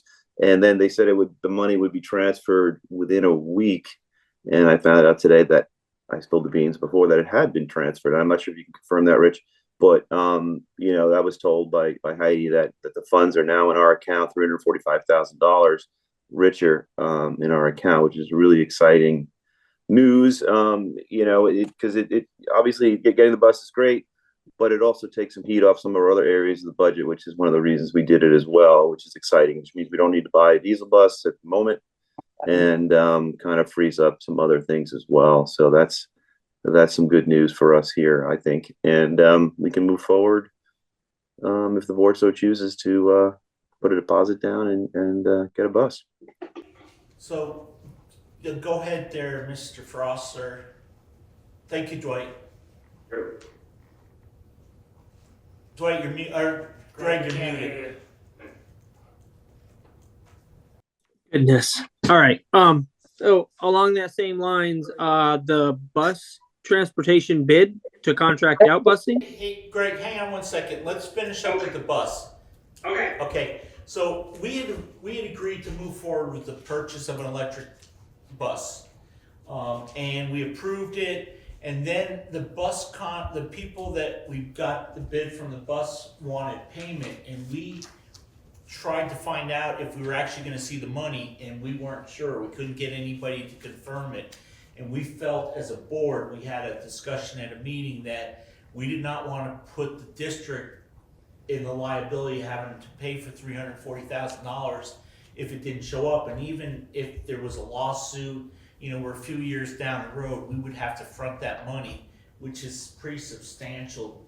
We didn't have it in the transportation reserve, and it was 3 times, what a diesel bus costs. So we put off, and we told them we weren't gonna pay the deposit that they supposedly needed. I don't think we need to vote unless somebody here disagrees with me, because we'd already approved it, and we just want to wait to get the funds to make sure we have the funds. We do have the funds cover it. We've already done the charging station. Does anybody have a problem with Greg talking to his boss tomorrow? And Tracy left because she's not feeling great, and Bob had an emergency, so he's not gonna be here. But are we all good with Greg putting in a pay order to get the deposit for the electric bus? We have enough to cover it, and the money is in our account, so it can't come out. Did we burn our bridge? With that same bus We did company? not. Oh, No. I knew he was fairly hot at us for putting the order in and kind of backing out for that moment. He just wasn't willing to give up and was trying to keep it on the string of, he was kind of saying things like, oh, well, we can finance if we have to. And we were like, no, you don't get it. Like, if we don't get the money, there will be no bus, Right. So luckily at this point, it came through. And so it worked itself out. So Same dealer, same bus, same everything. I believe the Yeah. bus is built. Nice. Yeah, was it you, Greg, or Bob spoke to him, and they said that they told him the deal, and are you willing to wait for us to get the funds, and they agreed. So it wasn't like we were burning any bridges there, because he knew we were to be patient, and when we get it, we'll move forward. So does anybody in the board have an issue with that? No. Okay. Good job, Dwight. Pardon? I said good job. Yeah, patience. Well, again, I'm much more comfortable now that the money's in our account. Heidi, I'm sorry I just let you in. I didn't see you in there, but we do have the money in the account, right? Yes, I have confirmed that. We have the money, came in on Thursday. Perfect. So, Greg, just let Bob know that we're good to move forward, whatever we gotta do. Okay? Okay. Mark, did you have a question? I wanted to congratulate Dwight and thank him for his stick-with-itness, whatever, because this is something that. Well, it was just basically stick my head in the sand and hope for the best. But I had faith, and we were lucky too. Just on that point, thank you, Mark. That we were able to be patient, and I do recognize there are a lot of other school districts out there that may have needed a bus sooner and may not have been able to be patient. I want to kind of point that out. Luckily we were in that position where we could wait, and we did, and now we have the funds. So I just wanted to kind of say that. But luckily, even the way that we did it, we still have a bus that's functional. So it worked out really well for us, but maybe not for others. And again, that's part of our planning over the years too, having some reserve funds and having. I agree. Okay, so I think we beat that one up. Everybody good? Move forward. Okay, Greg, go ahead and talk about the bus bids. Okay, I just want to let you know, I was very excited. I had a bunch of questions and interest, and then everyone backed out at the day of the bid opening. I was reached out to by J&J Transit, and some of the spec was going to be a little too much for them to cover, which was just to have a mechanic on, like, at least available, and a $5 million liability insurance, which is really like just stock expectation. You know what I mean? Like the RFP is one that we borrowed from another district, so it's not anything we came up with, and so it's very common. So one of the gentlemen said that would be too much for him, and then West River was just concerned that with it just being a 2-year contract, that if they got a driver and that it just was, he just wasn't in a position to want to extend himself. And so, I mean, in an interesting twist of things, it all really came together, really. I mean, like they all backed out at, like, I think it was I got their emails the same day as we found out that the funds were in for the electric bus. So in a way, it really, it worked out well. I guess that's when Dwight brought it up, it kind of triggered me to be like, oh, in a really cool twist of fate, it all worked itself out. And one of the good things from this is West River Transportation is willing to work with us also on trying to be able to provide sub coverage. And Lori O'Hearn made a connection with a driver out of Marlboro to be able to try to kind of broaden our subgroup, which is great, because I had to give her credit, because they told me they didn't really have any bandwidth, but Lori's obviously much sweeter than I am. So that's kind of understood. Fair enough. So just so everybody knows, so what he's talking about, we put out, Greg had asked us about doing RFP because company had expressed interest in doing transportation for us, and West River has never in the past wanted to take us on, and we asked a few times, and then we had some changes in the transportation. So can you, if everybody is okay, does anybody have any questions for Greg? Greg, can you maybe work with Todd? Todd did call me, I guess, last week because you weren't around or something, but he did.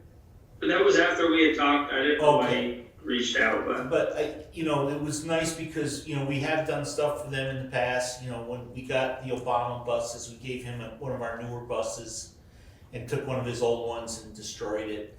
So, I think if we can come to some kind of agreement with them that if we need a sub driver, we have it all set up ahead of time. If you could work on that for us and get us that in a future meeting, that would be, I think, really helpful. okay, yeah, that sounds great. Is everybody okay with that?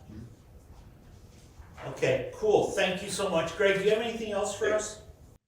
No, I'm expecting hopefully by the end of the week the roof bids in.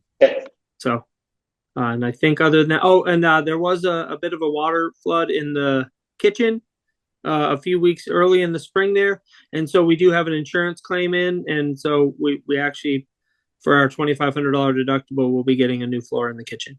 Is that covered under the was that the new roof or is that the old roof? It actually came up through the floor.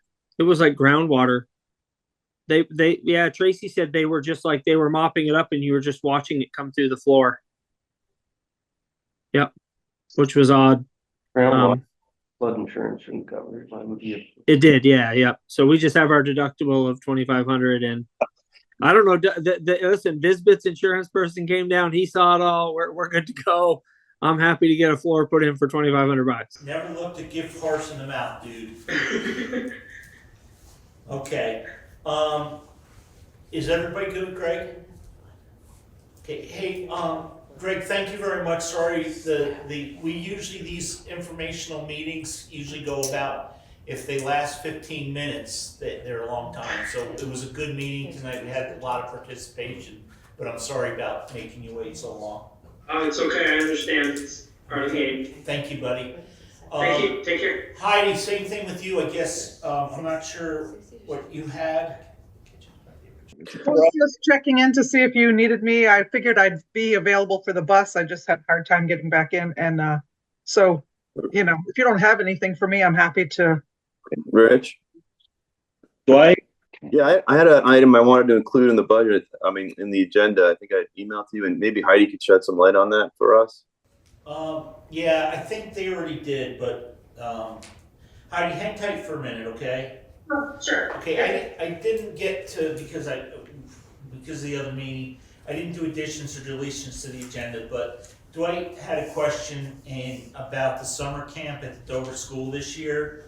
And so we did find that there was some money for the summer camp that we had some grant money come in or some money from other funds. And that didn't come in, and it was recommended when they were putting the budget together that they reviewed their budget and felt that there wasn't the money that we'd gotten in the past, so they wanted to do, instead of the summer school, they kind of had a choice between the after-school program or continuing summer camp. So they chose to do the after-school program. The summer camp is around $30,000.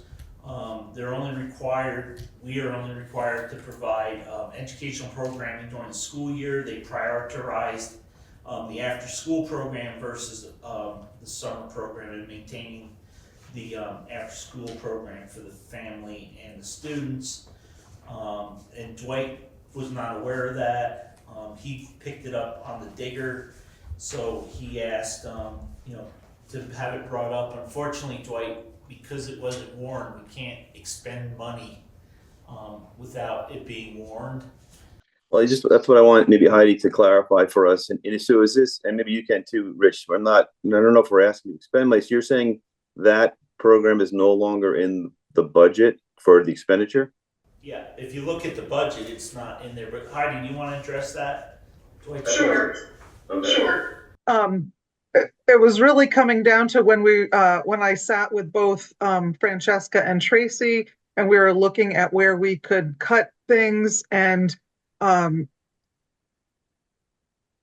there was a reduction. We were needing to reduce some things in the after-school budget. And so when we took a look at what the summer camp was costing versus how many kids, and the fact that there were other summer camps in the area, it seemed like the place to cut. It seemed like utilized more as the after-school program. And so we trimmed it down to try to get the budget to a number that we wanted to present to the board. So that was something sort of in the beginning planning stages that we looked at and found that there wasn't the funds coming in federally to help support it. So it was better to cut that 36,000.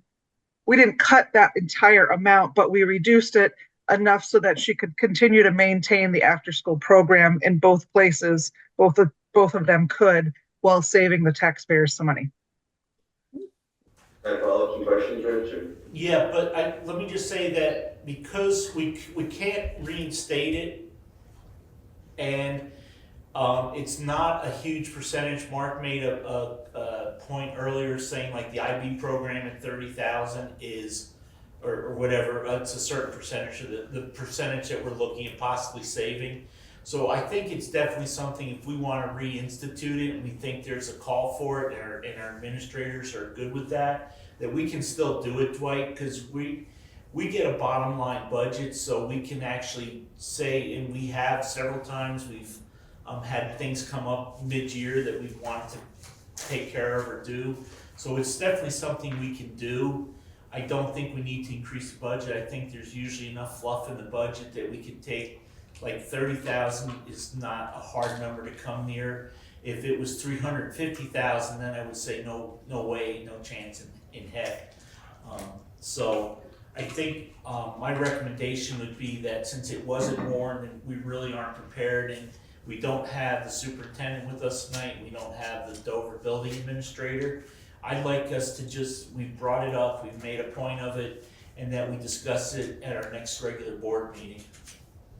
Okay, yeah, that's fine. We can vote at it later. I just wanted some more clarification of what took place, because a couple things. So Heidi, you mentioned that you guys talked about that during the budgeting process. Were the funds for that program?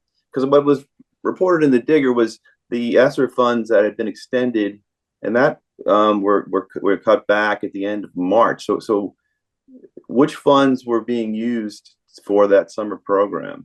And so that's confusing to me. I'm not really sure what that Vermont Digger article was about, except maybe more schools in the Vermont that not specific to Dover. Yeah. There were no ESSER funds used previously, but I think the ESSER funds in the previous years prior to 25 may have helped allow for some extra funding. Mm-hmm. Overall, not necessarily designated straight to summer camp, but with the reduction of not having ESSER funds and looking at a tighter budget, it was just one of the places that we talked about. I met with both principals a number of times to just let's look at numbers. How can we cut back a little bit? What's the most important? So the ESSER fund thing that you're referring to in the Digger, and I apologize, I got an email from you and Tracy over while I was on vacation, and I haven't had a chance to respond to it, but I don't understand what the reference is about the ESSER funds for this coming summer camp. It wasn't a part of what we were looking at last year for the summer camp, except maybe that there was extra funds available that allowed for it. I'm not quite sure without talking to Lori what the background is of that, but it wasn't ever a part of this coming year. So I'm not really sure how to answer that question. So Heidi, can I help you with it? Sure. Yeah. We don't need a specific answer, and I would prefer that you not guess, just because then that will become what the story is, Yeah. So Dwight, why don't you go over your questions and then just yeah, I just wanted to know which funds were being used, specifically being used. So if you can answer that, you don't have to answer it now. What funds specifically were being used for that program, that were removed for you to take the program away? And then I guess another question I have is, the question isn't what funds, it was if there were any federal funds. I believe it was just out of our budget. We were funding the after school camp ourselves. That could be the answer as well. If we were funding it ourselves and it was removed, that's fine too. Right. But If we didn't lose any funds, yeah, okay, yeah. Okay. I will confirm that. I will All right. confirm that for the next meeting. Okay. I'd also just like some clarification how the decision came about. Because I know that obviously the program takes place in Dover, but it's available to all kids, in Wardsboro and Dover. So, I was kind of curious, like, how that decision was made and was all with both principals involved. But you mentioned you talked to both principals, and I was kind of curious, how that decision came about, and it was if both principals were involved in that. And Dwight, if it's okay, we're gonna just make sure those are in the minutes, but Tracy isn't here. She did send us an email, and I think that, I don't want to just put one administrator on the, if that's okay. And what other questions did you have? That was it. But do we need any more information, or can we vote on this? Because obviously the summer program's coming up quickly if we wanted to do that. So is this something we can vote on at the next meeting, or how would that work? It'll be warned, and we shouldn't vote on some. I mean, if we want to vote to say thank you, Laura, and that's fine. But something that is an expenditure that's outside of it, I think we really should. If it was a big number, we would say that we probably should bring it up and ask for an amendment at the annual meeting. Yeah. But I don't think the number's big enough that we need to do that. But I think it should be warned so that people may have opinions. The staff may say, no, the program only served 2 students and at 30,000. Right. So let's get the facts. Yeah, and also obviously in terms of facts, if we don't have the staff to run this program, that would be an issue as well. So just before we vote on it, just make sure this can even happen. Okay, are you all good, sir? Thank you. Yes. Kate, do you have any thoughts or comments you want to? Did she say she? Sorry, it just took me a minute to punch the button. I made notes of it for the next agenda session so that we can make sure that we hit that and warn it for possible action. Because I don't know how heavily utilized that was between the 2 schools, but I know like the summer camp program was utilized. And I would also like to stress how important the after school program is for families in the community, and making sure that we are all aware of that. Okay, thank you. So, Meredith, can you just make sure there's something in there too? Like, it would be good to look at the usage of both the after-school program and the summer program. I have all the data from Janet, who ran the program last year. Okay. She sent me like a sheet, but yes, I will make sure it's in the. You said, Kate? Levi or? Levi. Don't say anything. He's a pro. Mark, you set me up. Eli. I am also. Thanks. Dwight and I talked, I think it was last week, and both of us shared quite the same interest in this. So he hit the nail on the head for me. Okay. So I think this will be a really good topic for our next meeting so that we can have the facts and have the administrators prepped and prepared. So if everybody's good, then I think, Heidi, I don't think there's anything big about the pay warrants, so pay orders, and I've lost my agenda, and I don't know where to go. So I think, was there anything else for Heidi, so we don't need to make her stick around? Okay. Thank you, Heidi. We really appreciate it. Thank you. Okay, I'll have some answers next week or next meeting. Yeah, I think it's a week and 2 weeks away. You have a reorganizational meeting next Tuesday, I think. Are you having a regular board? No, next Tuesday is the annual meeting. Oh, okay. And then the following Monday is the reorg, and then the regular meeting immediately following. Gotcha. Okay. I will see. I'll help for them. Thank you. We got 2 weeks. Thank you. Yeah. So Bob isn't here. As I said, he did contact us, and we did make sure we had our stuff. Tracy is not here. Francesca, usually this is that off meeting. I don't know, do you have anything for us, or were you made aware of anything by either Bob or Tracy that should be brought up? I do not. I mean, we were on vacation last week and then we met the week before, so not much has happened since then, other than This morning, all our fifth graders got on a bus together, Dover, Wardsboro, and Newbrook, and took off to Key Waden. So that was kind of fun to watch them all go off together. And Starbase is a go. So that's going to be starting up for our fourth graders, but that's about it. Excellent, thank you so much. Does anybody have any questions for Francesca? Did anybody have a fifth grader that they watched go away? You did? I did. How was it, Kate? Did you cry? I had a picture. I didn't watch the bus pull away. I left before that. I don't know if Eli watched the bus pull away, but I did not. Photograph of the bus pulling away. Cool. Are you sad? What's that? Are you sad? Are you missing your kid? No, I think it's good for her. Good. No, I know some parents, it's the first time a kid really goes away without a family member, and some parents have had issues. I spent a night in that cabin. 2 nights in the cabin. Hey, are the cabins heated? Yeah, they have a wood stove, I believe. Oh. I got the bunk closest to the wood stove. I'm no doubt. That's because they want an adult to make sure the fire didn't get too hot. That's right. Cool. Okay, thank you. Does anybody have anything for Francesca? Cool. Approved financials. You have financial number 50, dated 4/21 for $285,234.92. I would like to make a motion that we approve warrant number 50 in the amount of $285,234.92. Second thing. Okay, we have a motion by Kate and a second by Mike. Is there any discussion? All those in favor say aye. Aye. It appears to be a unanimous decision in the affirmative. It is.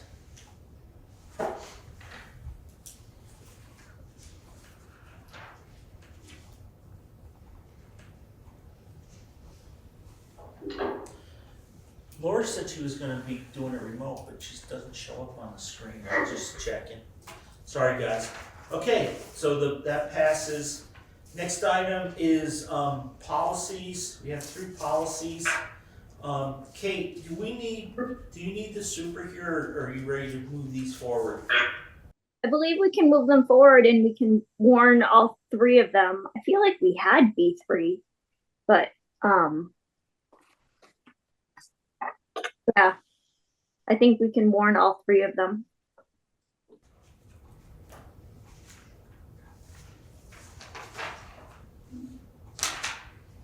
I gotta tell you, they gave us the wrong draft minutes.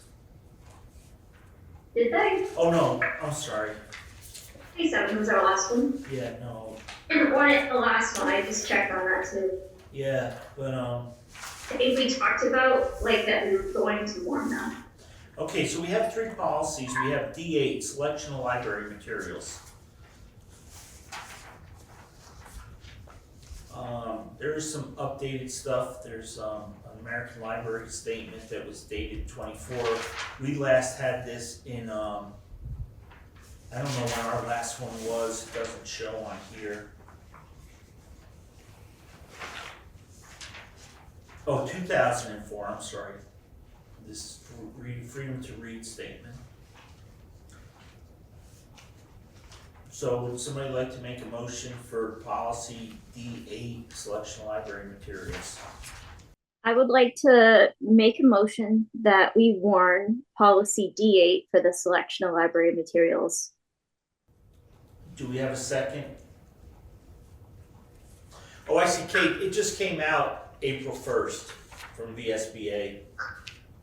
Yeah. Do we have a second to that motion? I'll second it. Hey, his name is Eli. He's gonna be Levi. It's alright. I have a motion and a second. Is there any discussion? This is a required one. VSBA just came out with it. That's probably why it's coming to us so quickly.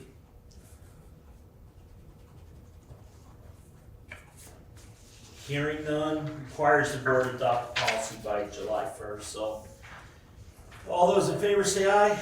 Aye. And appears to be a unanimous decision in the affirmative. It is. So D8 has been warned and it will have to be adopted on the next agenda, Kate. C8, pupil privacy rights, and again, I believe, let me look at this. This actually came out in November. It was revised in November of 2024. Right. So we probably have to do this to become legal. Yeah. So, C8, pupil privacy rights. I would like to make a motion that we post C8 pupil privacy rights to be warned. Do we have a second to that? Second. Eli seconds it, not Levi. Is there any discussion? Hearing none, all those in favor say aye. Aye. Aye. Aye. It appears to be a unanimous decision in the affirmative. It is, so C8 is good. And alcohol drug-free workplace, B3. I would like to make a motion that we warn policy B3 for the drug and alcohol free workplace. Mike seconds that one. He jumped right over poor Eli. We're getting into the hang of it. Is there any discussion? Hearing none, all those in favor of policy B3, alcohol drug-free workplace, please say aye. Aye. It appears to be a unanimous decision in the affirmative. It is, policy B3 has been warned, so we'll have another chance to discuss it in the beginning of May. So we have the minutes of the 4/7/25 meeting. Is there any comments, questions, answers? No. By unanimous consent, we'll adopt the 4/7/25 meetings. I have no correspondence. So, we meet next Monday to go vote, Tuesday to have our annual meeting, and the following Monday, we will meet in Wardsboro. Yes, sir. They had a specific time For what? to vote? Yeah, it's 10 to 7. 10 to 7. Okay, yeah, that, well, It's not to meet to go vote. right, that's, I wanted to clarify. No, but we do have to, our meeting doesn't start till 7 on Tuesday, but we Yeah. have to be at Wardsboro at 6 Yeah, to I count got those. that on Tuesday. Right, And Tuesday. on Monday was just kind of Right, so Dwight, important. 6 o'clock in Wardsboro, you can't do it remotely, dude. You'll be there. Okay, Kate, you good? Yes. Okay, you're all set. Because we remember, we promised Andy we'd give him the help to count votes. Just bail on him. Okay, I have nothing else. Does anybody else have anything? Rich, do I have to be there on Tuesday? No. No, you just gotta let us in. Make sure we have access, and we You probably. do. I talked to Michelle. Okay. She's off, yeah, on the 29th. Yeah, because I think last time in Wardsboro, we counted downstairs where they served the turnip stuff, and then the meeting is upstairs, so. Just make sure Michelle knows that on Tuesday, we're gonna show up early to go count the votes. So even though the public meeting's gonna start at 7, we'll be there like between 5:30 and 6 or something like I that. told her 6 o'clock. Yeah. She, and I think Andy, that's why Andy has her come anyways, because if they call for a paper ballot or anything, you know, he needs her there with the Wardsboro voter checklist, and he does it over. Okay, guys, it was a really long meeting. Mark and Meredith, I appreciate you guys coming in. I thought it was very respectful, and I appreciate, it's not easy to stand up and talk to people, so it's, really appreciate it. You scared them all away, though. They all left after you spoke, guys, so good luck to both of you. We will see you all, next Tuesday. Job, Rich. Thank All you. charged up, man. We're ready to go, Dwight. We're gonna have a bus to charge too. Mike and I can't wait to go for a ride in the middle of the winter in the Electric Avenue bus, buddy. All right. Okay, They're so, waiting for winter. I can't wait for winter. I gotta tell you, I mean, I think it's impressive because if it's got two separate motors for each of the back wheels, it's gotta be some torque. Got some serious torque, you're gonna love it. Yeah. Hey, I don't think Rich has seen your bus. No, I did see it, but when they came over, I had something going on. She's putting buses on her screen. Oh. Oh, cool. I can't see that far, but it's all going on. Gosh, 2 years in the making. All right, guys. You've been waiting for that? So somebody make a motion to adjourn, please? Motion to adjourn. Second. All in favor, say aye, even though we don't have to really, and we're done. Thank you, everybody. Good job, everyone. Yep.